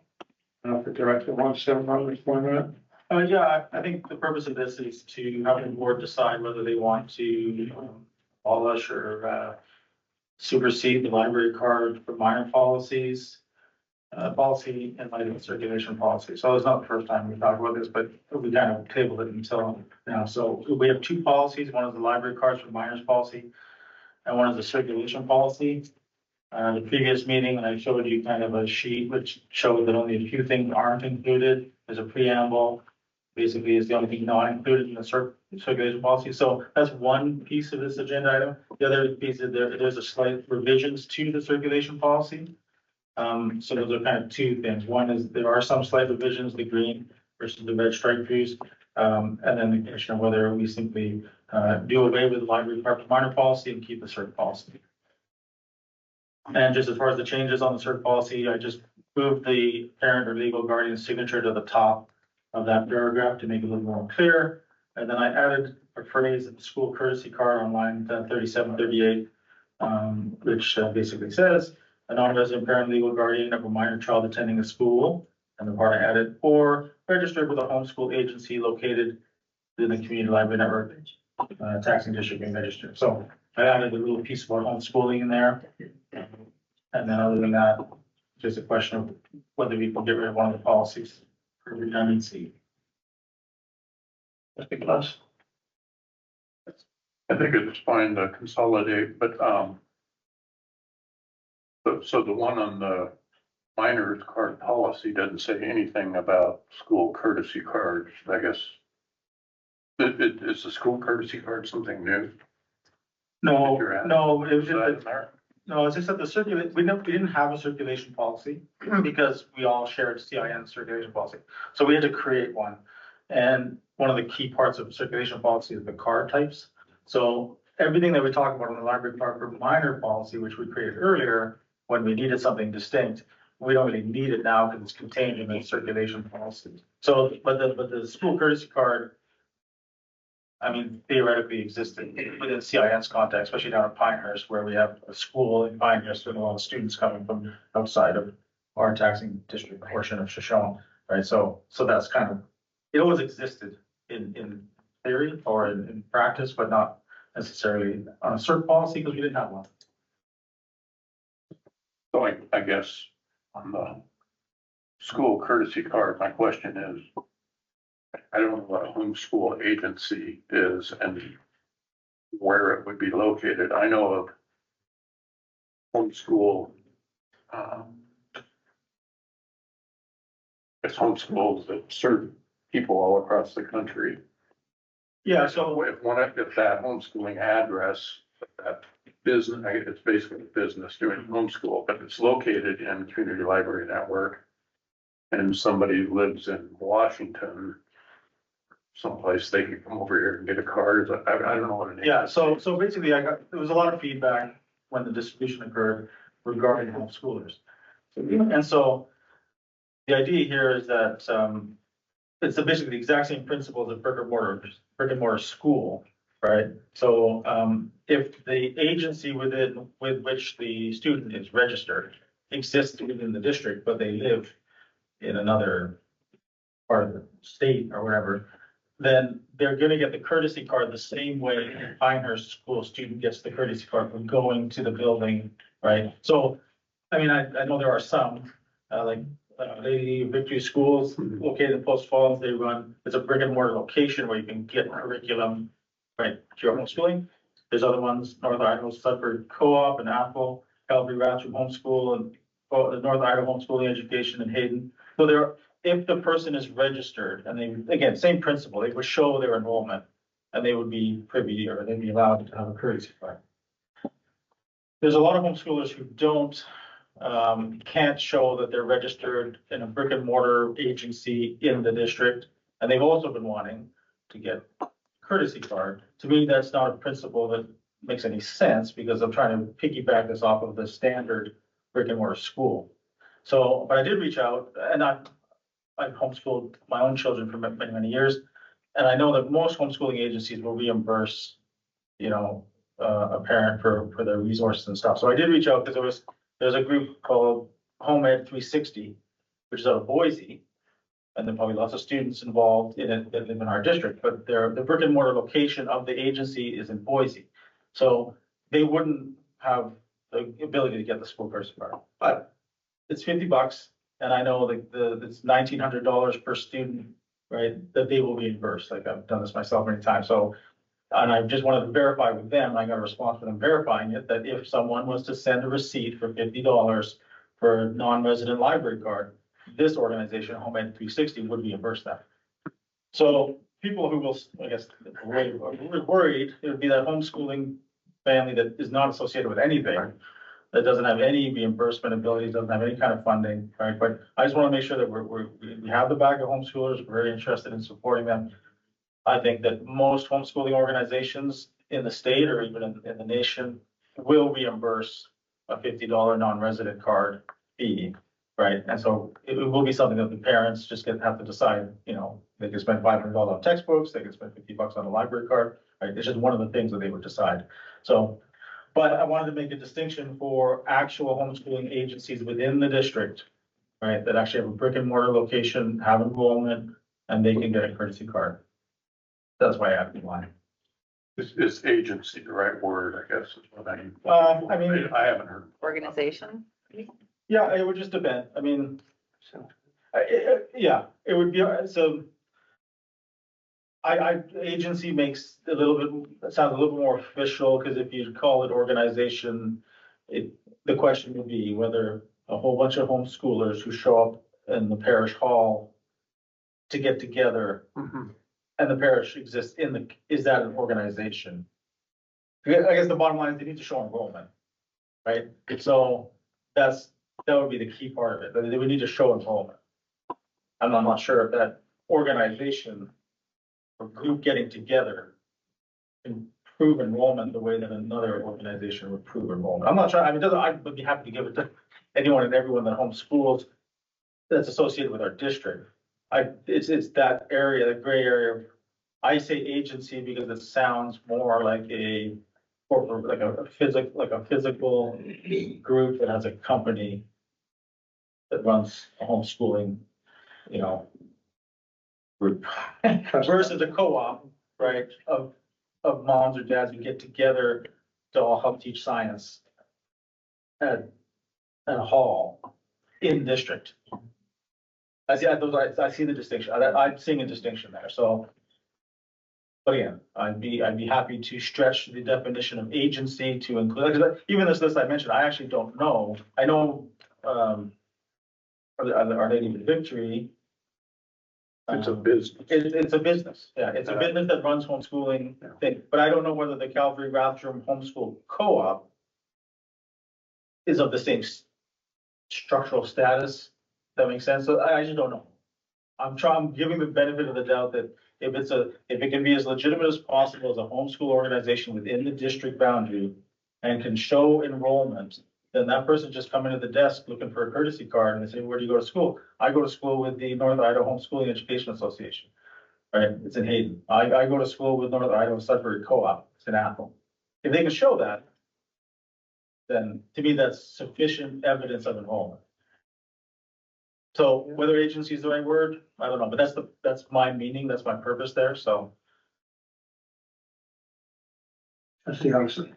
Right, yeah, that was actually gonna be one of my questions, was I just want to make sure that co-ops could be included in that, because we had all the parents got together, but there was enrollment, kids signed up for classes. And I'm good with the consolidation. So I guess what I'll find out from the board now is because everything that was contained, yes? Council. I think it's important here to visit 33202, which provides 3 definitions of schools in Idaho. One is private instruction, and that's at the direction of a parent or guardian. It doesn't differentiate between an agency of homeschool. It's either private instruction or it's not. The second definition is enrolled in a public or public charter school. And the third definition is a private or parochial school. So you're either going to be public or like a charter school, or you're going to be like sort of a private parochial school, maybe a religious or non-religious school, or you're going to be privately instructed by your parent. So I don't think that state law would necessarily differentiate between co-op homeschool or the Our Lady program if they provide services and resources to homeschool students. And they're not technically the private instructor, it would still be the parent. And many of these co-ops require parent attendance there. And so I think that requiring a registration with an agency would necessarily imply that it's not private instruction, if that makes sense. And so although I'm not opposed to the idea at all, I do think that it could be problematic in whoever the decision maker is at the front desk determining who gets the card or not, because you'll have one person come in and say, oh, they gave us a card, and another person that doesn't. They may go to a co-op, but they don't have that level of formality. And so I think just keep in mind 33202 with this definition, because we have 3 different types of schools: private instruction, public, and private, essentially. And if you need more rationale for that, I could provide it. There's a whole host of regulations that either apply or don't apply in the state, regulated to immunizations and firearms and reporting requirements and all that apply to public and private schools that don't to homeschools. So I think you have 3 buckets. If you could stay within the 3 buckets, that'd make my job a little easier. Which term are we saying we're using now? Well, it doesn't really matter the term, it's just saying a homeschool, registered homeschool agency melds the 2 definitions. It's either private instruction or it's not, right? I think us. So he's got, in the first sentence, attending a school or registered in an agency within. So the school, the first word would apply to the, at least 2 of the definitions. You've got public school, charter, or private school, parochial. Yeah, that's That would fine. be school. Yeah, if the library district wants to offer a courtesy card to any of the school types, that's something the board could deliberate. But if you're requiring a registration for a homeschool registration is not required in Idaho. So a homeschool parent could say, I'm not required by state law, but you're requiring me to register with a homeschool agency to get a school card. And so that will create an implementation and enforcement problem if it hit my desk later. Trustee Addison. So then would it be a non-resident parent or legal guardian of a minor child attending a school or homeschool located within CLN? Well, then that would create a district, the entire district wide, any child who's being privately instructed.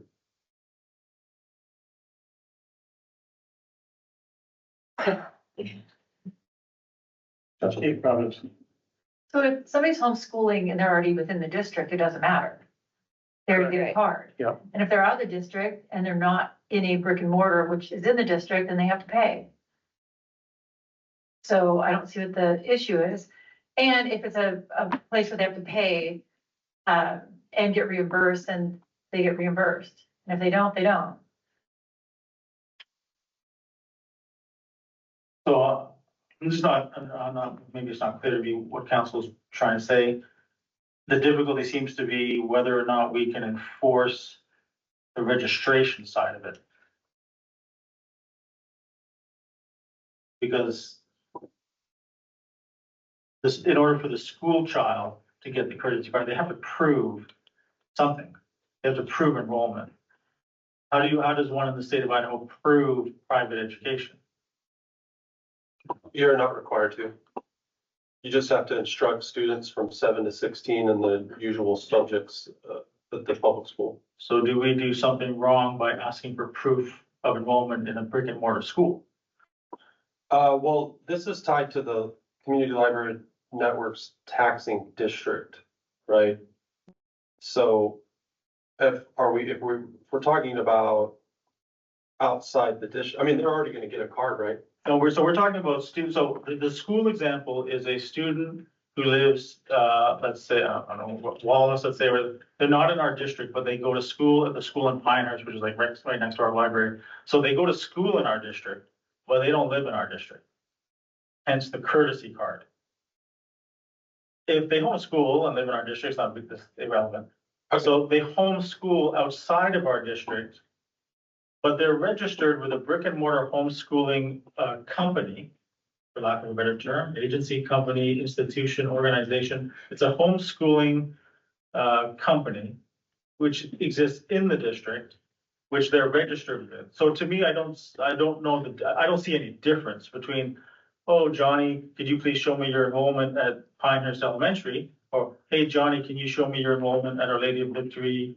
It's homeschooling. It's the brick and mortar nature of the school, which is allowing them to get the courtesy card. Doesn't matter what the wording is, but I just want to be able to get easy for my staff to be able to execute this at the desk.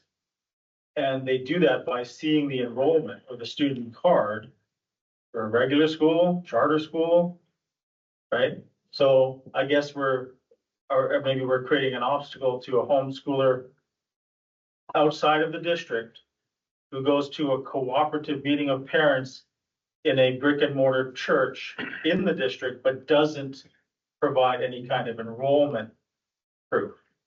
They'd be the ones left out in this Venn diagram, Right, right? but the cooperative isn't the school, it's still just private instruction, so wherever it occurs, the state of Idaho doesn't care.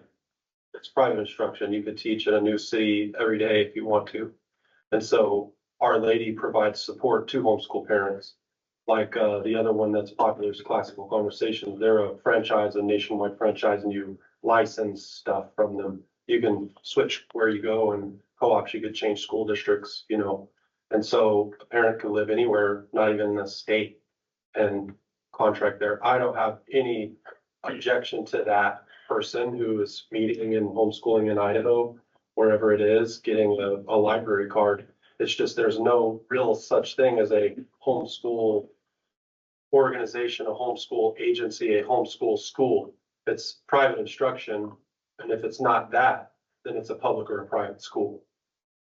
For the sake of making progress in time management, that color coded stuff there was not in the last version, is that correct? Can we just put that out of there for now? Maybe we make obsolete the library cards for minors policy. And we can hash that out with legal or separately, so we don't stop everything on this one, whatever it is. Four words, whatever it is there, so. I just feel like we're getting hung up with a 20-minute discussion on a few words right there. Yeah, that's fine. If you suppress the library card for minor policy, then the current circulation policy stands the way it is. And we revisit it later. Or we can strike that out of the circulation policy for now until it's hashed out. Well, it's not in there. Like this isn't officially existing. The one you're looking at now, Yes. it's not, if you were to. But this is superseding if you want to, is that correct, the library cards for minors? The blue words. This one is new to you today. If you were to supersede this one.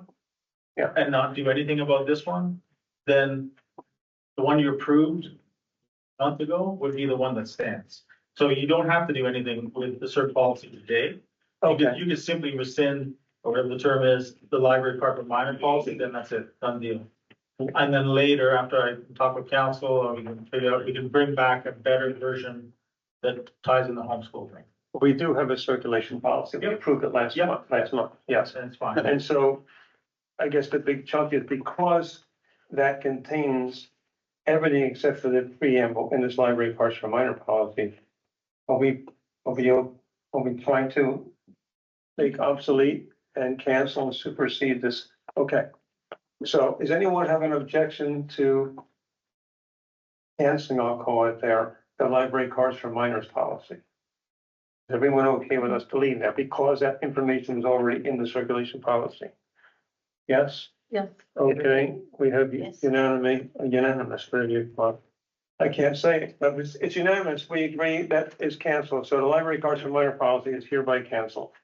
Chair Hanlon, Yes, sir. I would suggest, I don't know if this is too far of a swing, but instead of saying registered with the homeschool agency located, maybe say, you know, privately instructs a child.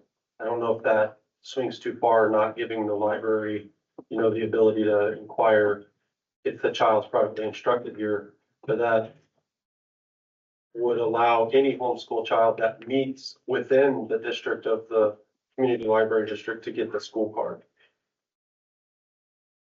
It sounds too chewy for me. Okay. I'm sorry, I'm not trying to knock it. It's like, I think But it doesn't sound resolved. They would get that anyway, because in that case, they would be a resident.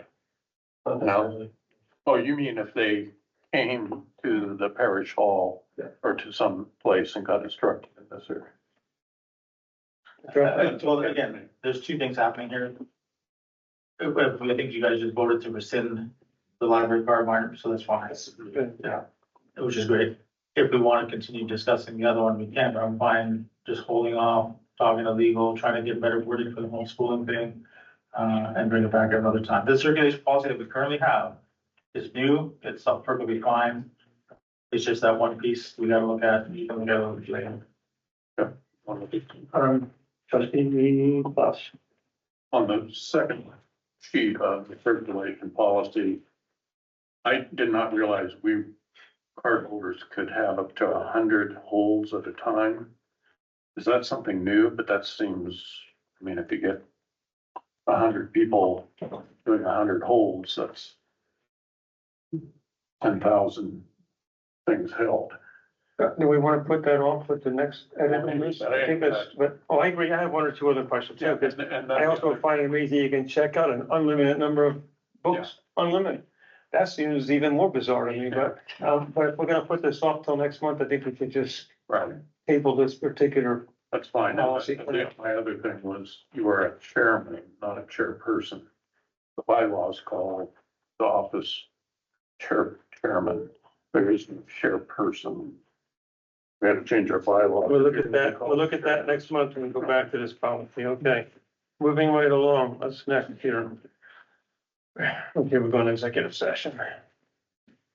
Not trying to cut you off, I'm sorry, just, we gotta terminate some of these conversations. Okay, I would entertain a motion to go into executive session pursuant to Idaho Code 34-2061B to convene an executive session. So moved. It's been moved. It has been moved to go into executive session pursuant to Idaho Code 3074-2061B to convene an executive session. So roll call vote. All those in favor say aye.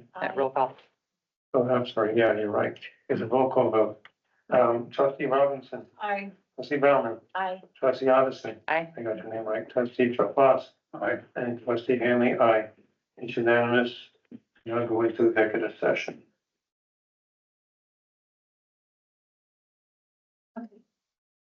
Okay, the board has come out of executive session at approximately, I think it was 5:22 approximately. 23. But yes, Yeah, 5:23. got it, okay. I make a motion Yes, thank you, trustee Addison. and it was unanimous. Oh, and it was unanimous, oh, coming out of executive session. I entertain a motion to extend the meeting. Trustee Addison. I move to extend the meeting. Do we need to do the job descriptions? So should I extend it by half an hour? I would love to. get Okay. that done. We pushed it off. All right, I move to extend the meeting by 30 minutes. It's been moved to extend the meeting for 30 minutes. All those in favor say aye. Aye. Aye. All right, the ayes have it. The meeting is extended for 30 minutes. Thank you, trustee Robinson. Oh, okay. Okay, job descriptions. Does the director wish to, since you're the one presenting these? So, well, yeah, I came before you already once. This is the same packet as last time, minus 3 descriptions. Pretty self-explanatory. Some of them are new and some of them are just revisions, so. It's, a lot of it is actually just formatting. We're trying to get consistency across all the documents, so, I have a general question before we go into it. Does the current organizational chart align with the supervisory assignments of those job descriptions? I mean, these job descriptions say who these people report to. Is that aligned with the organizational chart, or is that going to be needed amendment? Just so I have an idea that these things are aligned. yeah, I don't think there's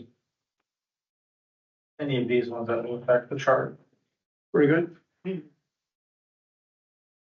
Discussion? On the first, Trustee Addison. oh, sorry. Okay. So the circulation specialist, purple, had some, I think redundancies. I don't think they were meant to be on there twice.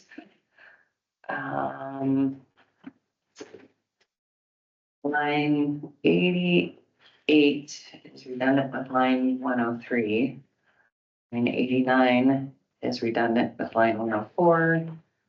90 is redundant with 108 and 9. 92 and 93 are redundant with lines 105 and 6. And 94 and 95 are redundant with 107. Oh, yeah, I got all that. No, I didn't. Okay, you're gonna have to run a IS. 107's deleted. I didn't. With circulation specialist? No, it's not. Pages are mixed up. Okay, So we so go back. basically everything under position requirements and or special qualifications, except for the first bullet point and the last one, were redundant with 88-55. I mean, that they might not be exactly word for word, but they seem to be the same thing.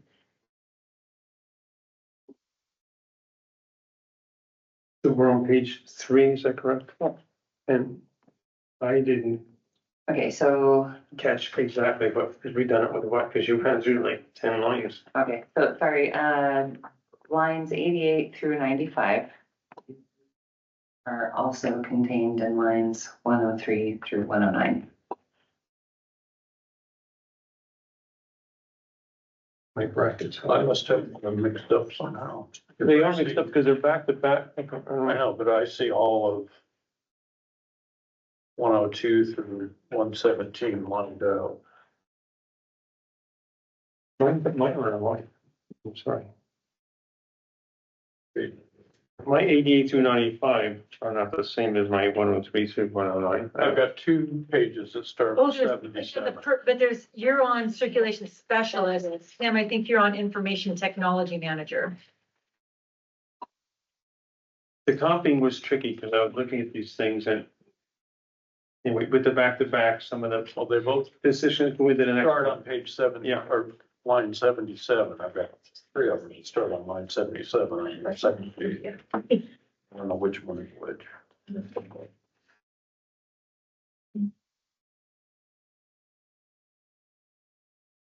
Let's see down with this. Can we ask why they seem to be very similar in their wording in the 2 different locations, and if there's a reason that they need to be there in both locations? Because I agree, they are very similarly written.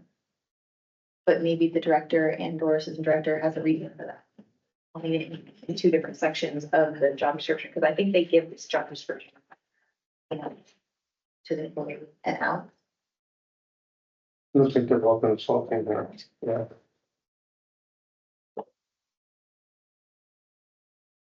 I think there is redundancy and we do need to go in and edit. Okay. Okay. And then we think that applies to just one job description? Yeah, I mean, okay. Yeah, I didn't notice it in the other one. Yeah. So we're gonna, what circulation? I don't know which one's which, I wish they were. Okay, well, I haven't been seeing that, so. So we always think circulation specialty put aside for another meeting, is that? No, I Or is it understand. the effects? Okay. The edits. can be made. Okay. Yeah. So would you like, oh, sorry. Yeah, go ahead. Okay.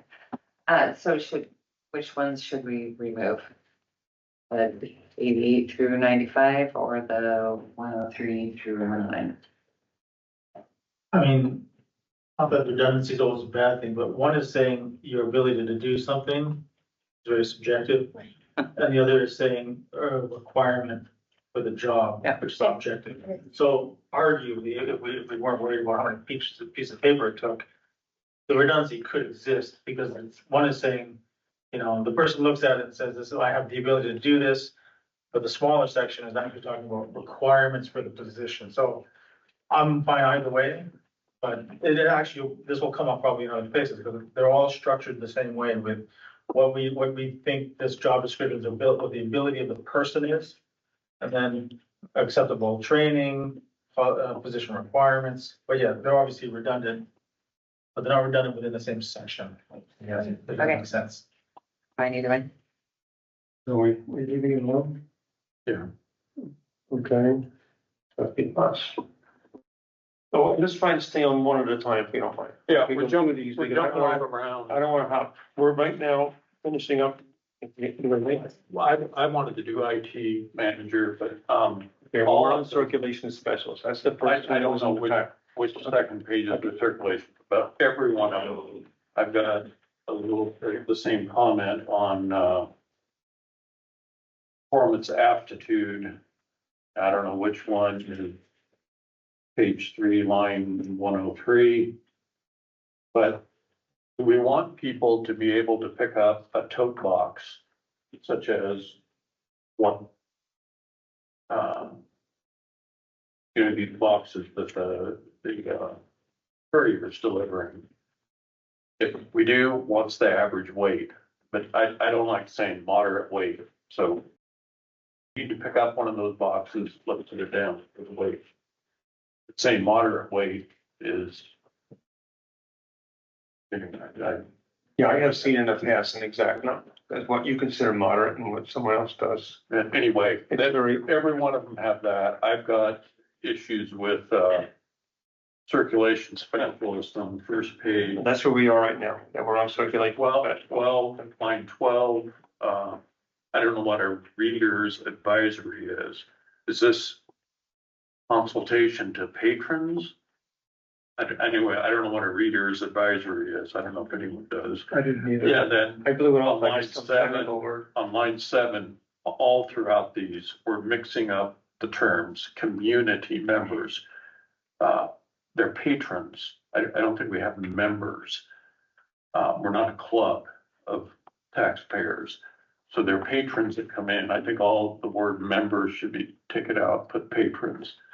That's on line 20. We only do one thing at a time, and that's. Well, I'm just saying, I don't think you're getting this done today. There's a lot of stuff that I think is going.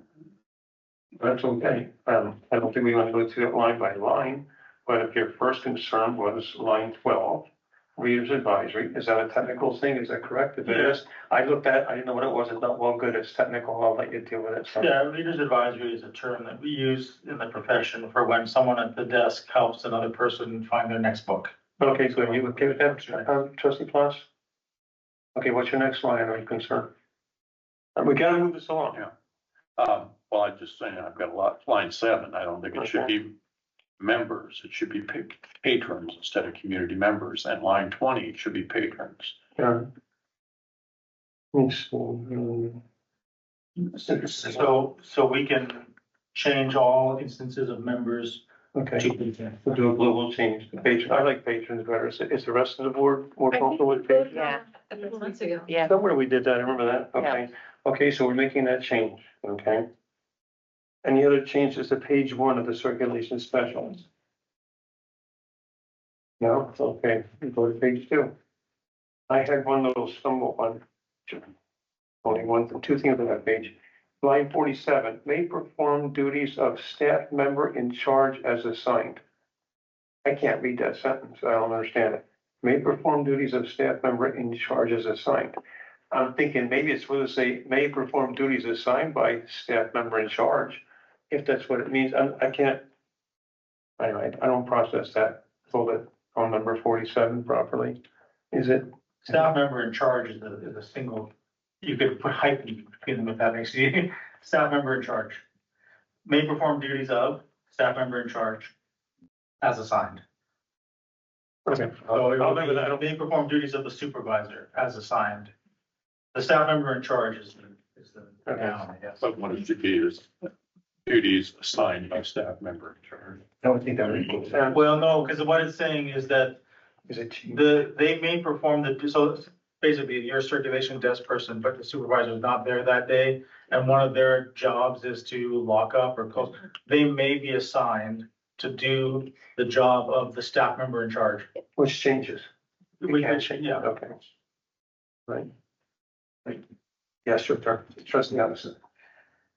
Okay, so I don't know if you want the document perfect or not, line 123 and 124.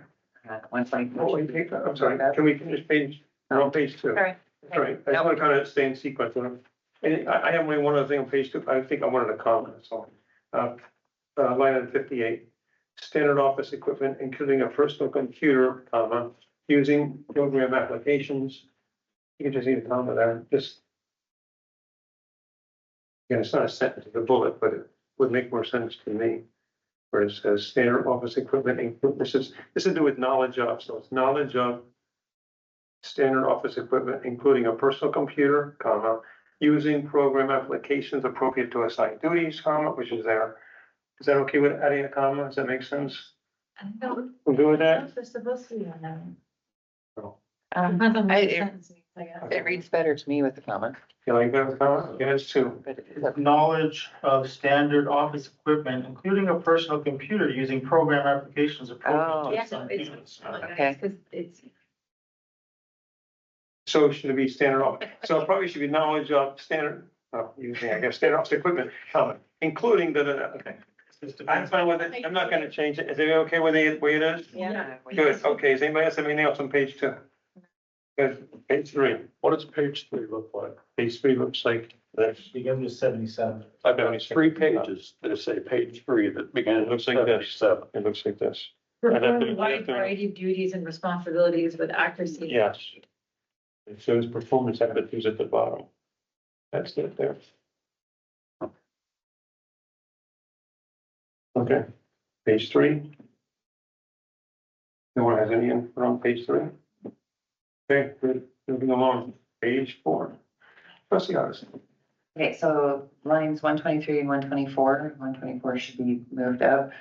You guys care about that? Because there's 1 or 2 or 3 instances in each of the documents. I can either mention them as we go, If it's a, ignore it. well, if it's a formatting thing like that, this isn't, That'll have. it's not gonna have line numbers on Yeah. it. So when the line numbers are removed and, yeah, and it's We're gonna formatted, wrap back up. those things are Okay, taken care of. Okay, I won't mention all the other ones. all right, and we'll leave this one alone. I think we finished. Does everyone agree?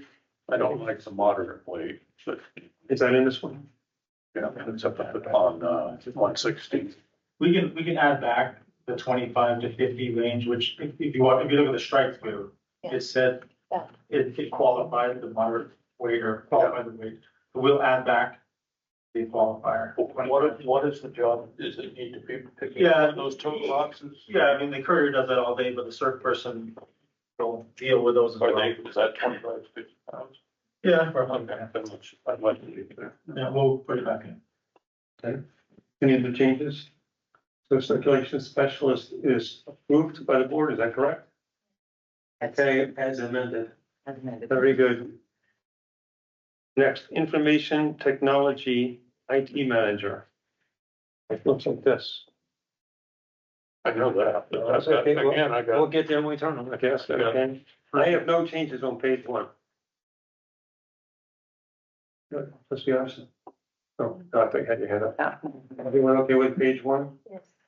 Okay, I got, page 2, yeah.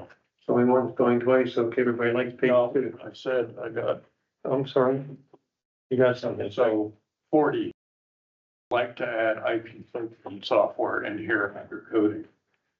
I think this person needs to, if it's a requirement, they better understand how the website filtering works.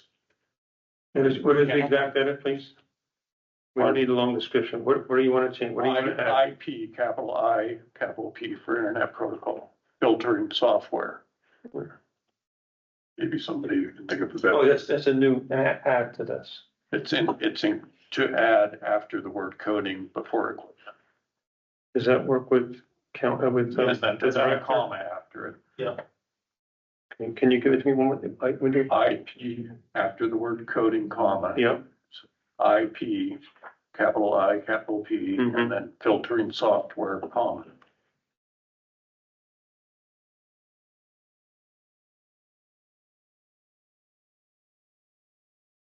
okay, And then I got to That, okay, go ahead with the second change. So after line 47, I think we should be requiring, they work with Idaho State Library IT systems. I think they overlap in their base a lot. They're using them, and I think they better at least have the ability, or maybe knowledge, but ability to work with Idaho State Library IT system. Between which 2 lines? 47, 48. What are the, I'm not sure we understand. What are the systems you're talking about? The state of Idaho? I thought I understood all state of Idaho had the same IP filtering. That's what I was told. Oh, it's not a problem for us because all of Idaho is using it. All of Idaho libraries are doing IT this way, so I don't want it just an excuse of somebody saying, well, it has to be right because all of Idaho is using it. I better understand it. What are Idaho libraries doing if we're doing the same thing? I'm not sure if that's the case. I'd have to go over, it doesn't ring a bell in my conversations with our IT manager. So, Doesn't he have to use the same tools the same software that other Idaho libraries are using? Doesn't he have to understand how other Idaho libraries, or maybe it's somebody at the head office is deciding what software to use?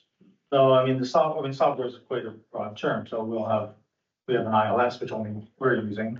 I mean, other people use Online Water, but like Twilio, Deep Freeze, all these different software products, we're selecting all our own. Good filtering that when that came up, that was part of the answer. It can't be a problem because all of Idaho is using it. All of it. That might have been a general statement, meaning everyone in Idaho is using it as opposed to we have to use it because Idaho is using it. Well, but are we covered with the IP filtering software? If we're independent, we do Yeah, our own, yeah. but I thought there was some standard that Idaho was using. There is a standard for funding, that we have to use a certain type of filtering to, You get the funding. yeah. You're a federal group. But the answer was, that came back from Mark, and well, all of Idaho is using it. All the libraries in Idaho are using it, so it can't be a problem.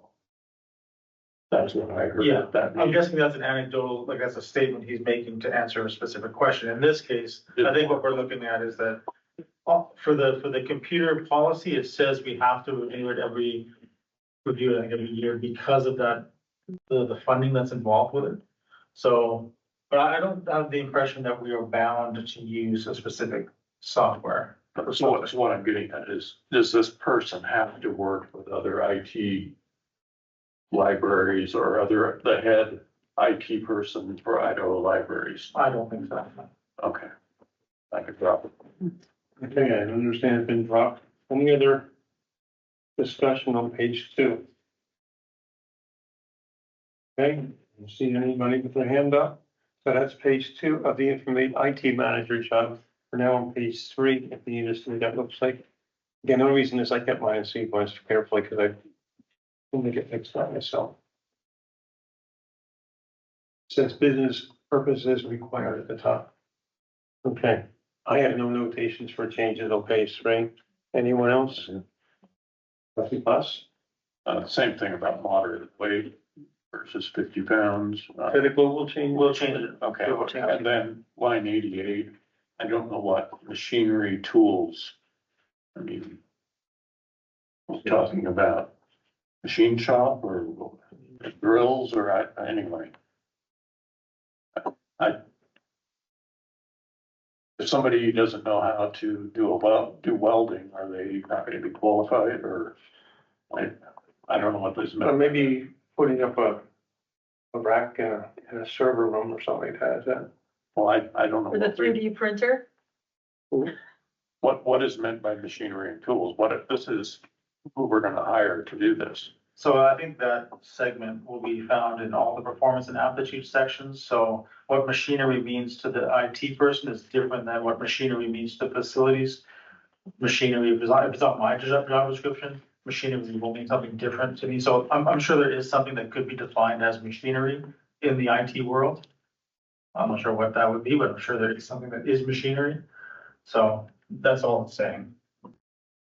And because it actually does say commensurate with the duties of the position, so it's all qualified for this particular position. So you're not gonna hire somebody because they don't have aptitudes of machinery and tools. No, we would just have to assess if there was some sort of machinery involved in their duties and make sure that they were comfortable with working with it. But it's gonna be specific to that job. Okay. Okay, any other discussion on page 3? No? All right, page. Yeah, Oh, now we're going to technical services. We get mixed up. Yeah, the next one is technical services manager. So we approving them one at a time? Oh, sorry, yeah, we want to approve that. You're right. Okay. So does the board accept we didn't make any changes to this one? The IT manager position description, so everyone accept the way it is? Yes? Okay, very good. That's approved. Thank you for pointing that out. Okay, we're now on technical services manager. I have no notes on mine. I think I was getting weary by the time I got this far in reading this. I was getting more lenient as we went. All good. All good. Trustee Plus. So same thing again, 16, member focus, should be patron focus. And then, line 24. Slow down, let's do one at a time. We'll change member to patron. Members and patron. Okay, We already talked about that. all right.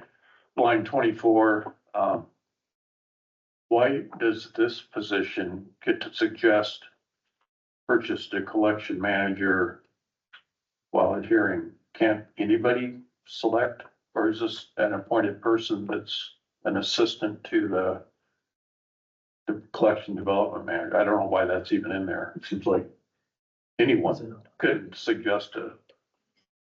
Yeah. I don't think it's not meant to be that blanket statement that, any staff person could suggest something. This is because the technical services manager has a position that's obviously a managerial position in a role where they'll have expertise in collection development. This one, I'm not used to do the position, but even so, they're working day in, day out with the catalog, with usage, with circulation statistics, with a body of knowledge that would offer more skills in making suggestions than, let's say, the facilities manager, right? So the technical services manager is in a better position, especially since I think on there it also talks about working with ILL. Interlibrary loans is a very good place to gather knowledge about making purchases.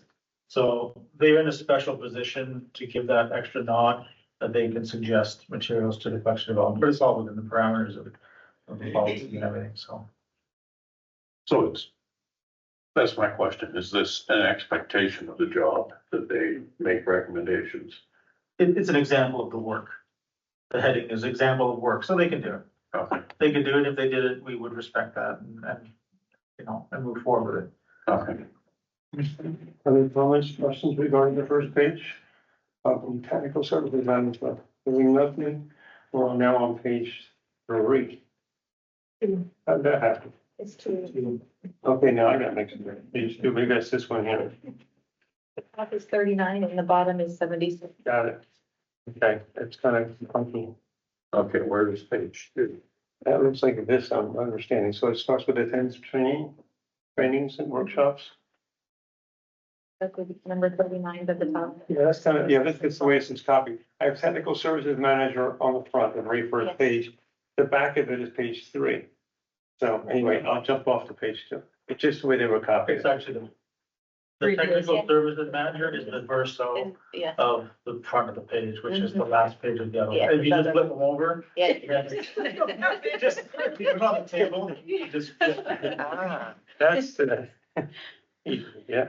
So on page 2, is that correct? Yes. I'm gonna look at the number at the bottom. What does Okay. it look like? Is that correct? Attendance trainings workshop at the top Yeah, number Okay. 39 at the top. and the bottom is the objectives. And then, oh, so I do have one. Okay, trustee Bus. On line 55, under knowledge and abilities, Dewey Decimal Systems, acronym MARC, M-A-R-C. I'm always in trouble as an probably engineer library because I use acronyms. I mean, I'm not supposed to do that, but why do you guys get to use MARC? MARC is a pretty common term for it. It stands for machine readable cataloging. So it's what we use to move away Oh, from I knew that. machine readable. What kind of machine? It's what we use to move away from card catalogs to online catalogs. We use MARC records. So that's what the MARC is. It's very common for If life. you don't know what it is, don't apply. Yeah. Okay. Any other questions or comments on page 2? Trustee Addison. Okay, so not a comment on that page, but I stapled mine together as I went because I knew that I would be a mess when I got here if I didn't. So just an idea for future. Oh, okay. Well, I had a staple page 1 to page 2, and then go to page 3, but, And I marked it, but there was Okay. another one afterwards. all right, duly noted. I'll use a stapler next time I get my packet. Okay, page 3, is that correct now? Yes. Okay, page 3, I think starts with business purposes required at the top, is that? Perform a wide variety of duties and responsibilities. Number 77 and the bottom is 117. 26. It looks like it goes, the last we just do is page 2. It ends at line item 76. Is that correct? So then we want to go to page, line item 70.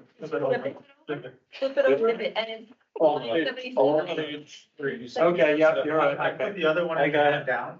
That's okay. Page down, step away from the page. Okay, we're on page 3 with line item 77 at the top. They all are 77. Anyone have any discussion on that? Moderate weight, 50 pounds. Yeah. That was the we'll global change change. that. All right. We're in the purple pages, good. I don't know what these I'm going to next. That was page 3. Page 4, there. Oh, there's just 4. I got it. Reasoning. I see it at the top. It's a lot of blank space. I like it. Okay, I have no changes on that page. Anyone else? Okay, so we're going to approve, maybe, let me think through what the title was. Technical Services Manager, is that correct? Yep. Okay, does anyone have any more concerns with regard to that? No? Okay. Are we okay with approving the Technical Services Manager job description? Everyone? Yes. Yes, okay, it's unanimous. That's approved. Do we have the energy to go to the blue pages? And I don't know if we have to extend our meeting. I haven't looked at the clock in a while. My stomach is giving me a headache, I think.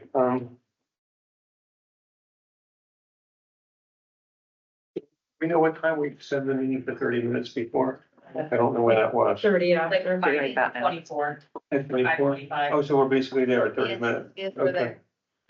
there. Do we want to press on? What are the thoughts of the board? Let's finish. I can stay and finish things if that's the desire. Let's finish. I can say. Finish, you can stay. Is the director elected? Yeah, I guess so. Just keep in mind that we will globally change everything that's been brought up already. Yes, let's Very good. All right. All right, I'll take it from trustee Anderson. I move to extend the meeting another 20 minutes. It has been moved to extend the meeting another 20 minutes. All those in favor say aye. Aye. All right, the ayes have it. The meeting is extended. 15 minutes, 20, what are you saying? Fine. That'll take us to quarter after, okay. One of my goals was to make these meetings shorter. I'm not doing well. Okay. Want to be share again?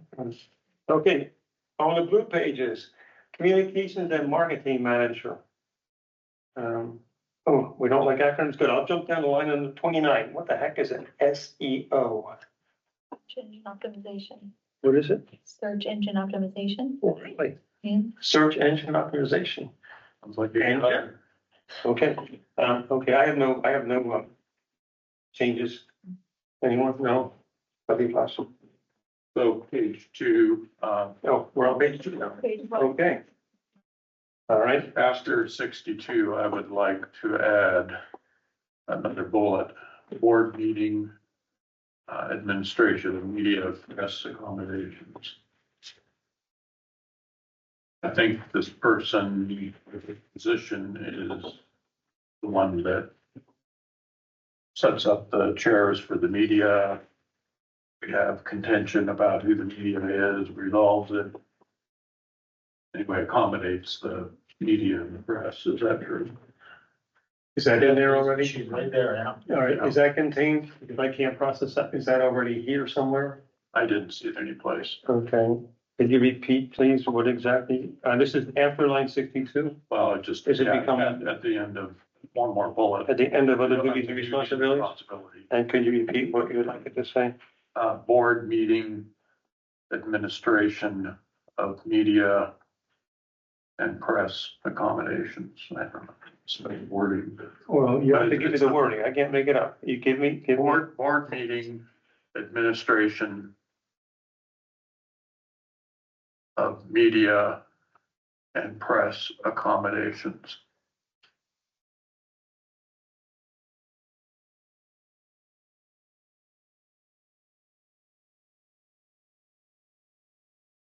Wordsmith it. What's the reason for that?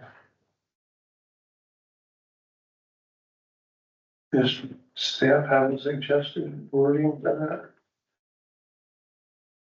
Director, assistant I director? mean, that's what I like the as assigned things for To catch all. throughout job descriptions. Yeah. Because I'm not sure whether we want to, she took over the position from the business manager doing it. I'm not sure it was put into this job description. I don't wanna just put it in the job description while she's in the room and I'm saying, hey, by the way, guess what? You're locked into this Right. forever. So it's to me, it's as a sign, because I think I'm supposed to act as secretary to the board. Yeah. I'm delegating all that busy work so I can pay attention and focus, Mm-hmm. but the communications manager, it wasn't actually part of that job description to begin with, so I wouldn't actually want to concretize it in here without first making sure that it's what we want to do. So right now, it's as assigned. It needs to be assigned, or it needs to have somebody that it's assigned to. Yes, And that's you right now. yeah, I'm delegating it. Yeah. It's as assigned. But So director, you tell the person. Well, it's written in the bylaws that I act as secretary. Right. no, but it's just that accommodating the media is not in your job description. It needs to be in somebody's Oh, so that particular aspect of running a board to meeting. make sure that it's done for the board meeting. Trustee Allison? I was just gonna say, if the director didn't feel that it was necessary or best, then I don't either. News like it. So that it doesn't get done. Okay, so we don't have It was done. agreement to change it. So we're not adding, is that correct? Okay, we're striking it, okay. Sorry, you can't get them all, okay. I'd like to. Okay, let it be known. Other changes for page 2.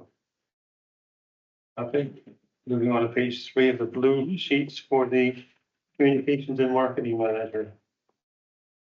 I have any changes, anyone else? 50 pounds, machinery, tools. Anything goes with the global changes?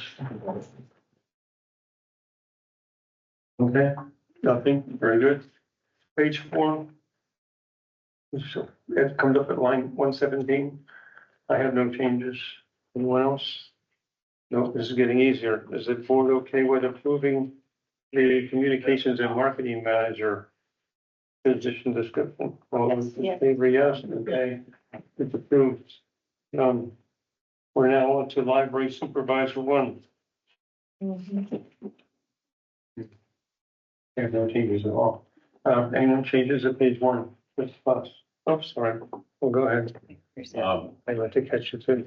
Line 24, the patrons at the end instead of members, and I believe the first word, instead of interprets library policy, should be enforces library policy.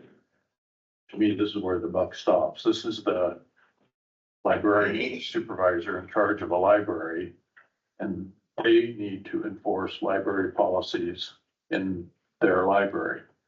Line number again. 24, I think it should be enforces instead of interprets. The director can tell me why I'm wrong. He's not wrong. It's fine. Well, I'm fine with enforcements, and obviously the global change to members. Or executes, either way. Enforce, not execution, but what do we want to go with? Enforces. If enforces, is that good for? That's fine. All right, easy line. Oh. And then I think trustee Addison has her hand up. Okay, line 23 identifies and strives to meet the recreational and educational needs of the community. I think education should come first, or educational, because that's actually our mandate, our whole reason for having libraries in the state of Idaho is for educational purposes. It's the priority thing to me. I don't know if anyone else feels the same way. Suggested change? Sorry, just swap educational and recreational. I'm okay. That's fine. Okay, we got a nod from the director. Everyone okay with that Yes. sequential change? Okay, very good.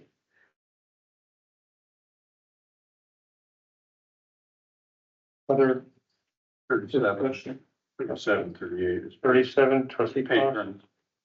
Okay, patrons we covered. Okay. Anything else on page 1? We're still on library supervisor 1. We're now on page 2. Interest discussion. Okay, I won't let it hang too long. Done. On page 3. Changes, discussion. Hearing nothing, moving on to page 4. Is everyone satisfied? Are we going to approve, library supervisor one job description? Oh, yes, Arnie? As amended? Oh, yes, as amended, I'm sorry. The amendment was line 23. All those okay? Yes, okay, we have it's unanimous. We're now on to library supervisor two. And we got this. That's nice. Okay, so maybe a bubble change for the recreational and educational swap. That's 22, line 22. Yep. And line 23, enforces and patrons. Down 36 to 37. Okay, so absent the global change, we swapped the line 22. We sequenced educational and then recreational. And then the reason I have to state this is because person taking the minutes needs to know exactly what you agreed to here. And the director and assistant director, and line 23 enforces is the first word. Other changes to page 1? No, page 2. The members. Well, we did that, all job descriptions, yeah. Changes discussion for page 2.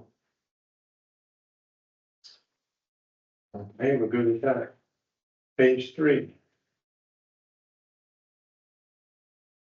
Anyone else? Wait, goes to 25 or 25 to 50. Okay, that's in the order.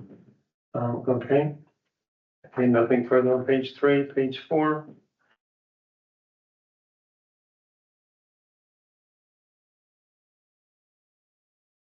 Okay. So are we okay with moving the library supervisor to job description as amended? Okay, Yes. yes, okay. Library supervisor 2, job description is approved. Moving on to programming manager. I think we're getting near the bottom of the file. We got one more after that, I think.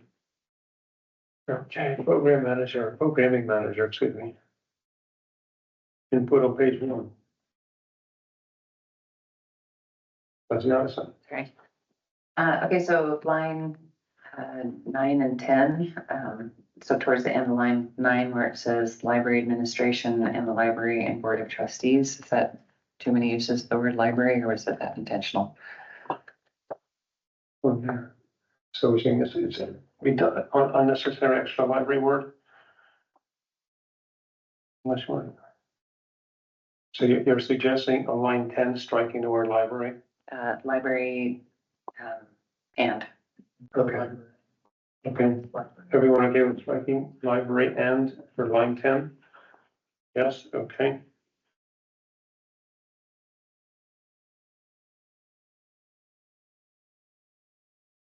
Nothing further for page 1?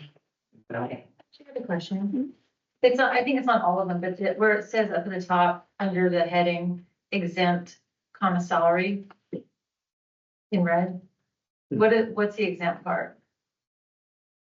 Has to do with, I think, hourly versus, non-hourly. Yeah, Go ahead. it's a status based on the labor law, so if they satisfy a certain category, then they're exempt. Okay. And salary, they're exempt. And overtime issues? Yeah, overtime and clocking in and out. Non-exempt for hourly. Yeah. Mhm. Okay, moving on to page 2. Page 2 of programming manager. Issues, changes. Okay, very good. Moving on to page 3. This is a shorter. Okay, nothing on page 3. And that finishes that one, so we had only one change, so the program are we okay with approving the programming manager position description as amended? And the amendment was line 10. Yes, Yes. Yes. done, it's approved. Okay.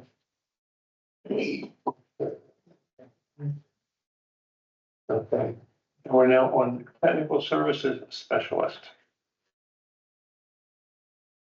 Page 1, anything, anyone? One's going twice, page 2. Trustee Addison. On line 43, strike the S at the end of participates, so it's may participate in community events.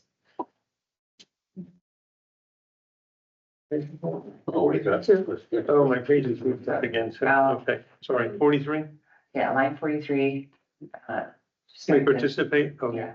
So suggestion of dropping the S off the word participates on line 43. Staff okay with that as well? Okay, very good. Other observations, discussion on page 2? No? Okay, page 3? Nothing? Okay. So we okay with approving the position description for technical services specialist with, as amended? I think we have amended, sorry. Yes. Someone. Line 43. I do have a question on that. 43, yeah, one change there. Yes, trustee Foss. Yes. So this is the assistant to the technical, what was the other position? Technical services manager? They report to the technical services manager. Why isn't there more in here about IT experience? I would think if they're the assistant, they would have to be kind of an IT person. That's not, It's not, yeah, the technical services, the cataloging. Yeah. Technical services manager has a staff of about 5, so this is the job description for all of her team. These are the people that do the cataloging, the library stuff. They're not IT. IT is a different form of technical. So IT manager is different than technical services manager. So IT or technical services happening. Okay, I got it. Okay, so we're back. We're okay with approving technical services specialist position description as amended, the amendment being fine. What was it again? I can't remember a little more. 43. Line 43. Okay, we're okay with approving it? Yes. Yes, okay, it's unanimous. Technical services specialist position description is approved. Moving on now to the last position description. They probably saved a bunch of stuff they stuck in there. We would catch it more now. Web and communications specialist. Page 1. Observations, questions, discussions? No. Page 2. Line 22, Okay, line 22. WCAG. Who knows what that means? I'm sure the director. The library people probably do. What the heck is it? A word jack. Okay, we'll see. It's a legitimate acronym. Are you okay with leaving as is uninterpreted? Okay, It's the wrong person. I take a shrug as a yes. Everybody else okay with that? Okay. Does the person interviewing even know what it means? Should. Yeah, if they don't know that, they don't belong. Okay. You okay? Very good. We're all okay. I think it should be spelled out. Page 2. Trustee Addison.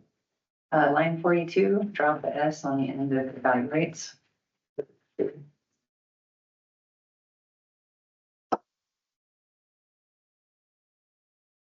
It's web-based analytics support to, oh yes, to evaluate effectiveness. So everyone okay with dropping the S off the word evaluates? Yes. Very good, that's passed. Any other findings for page 2? You're a stickler, good job. I like it, Yeah, page 3. Discussion on page 3, observations. Done. Page 4.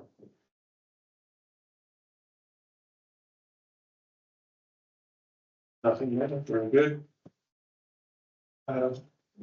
We had one change, so we're okay with approving the web and communications specialist position description with one, what do we call it again? Edit. Edit, what do I call it? As what do you call it, modified? What was that line item again? Sorry. Just make sure for the record of it, 43. 42? Yep. There we go, as amended, yes. Okay, we're good with approving that one? Yes. Okay, very good, that's approved. That was exhausting, okay. Does anyone have a response to public comment? No, okay, next. Description of future agenda requests. Does anyone have anything they desire to be added? I saw trustee Plotter's hand first. I would like us to add at some point, review and update of the bylaws.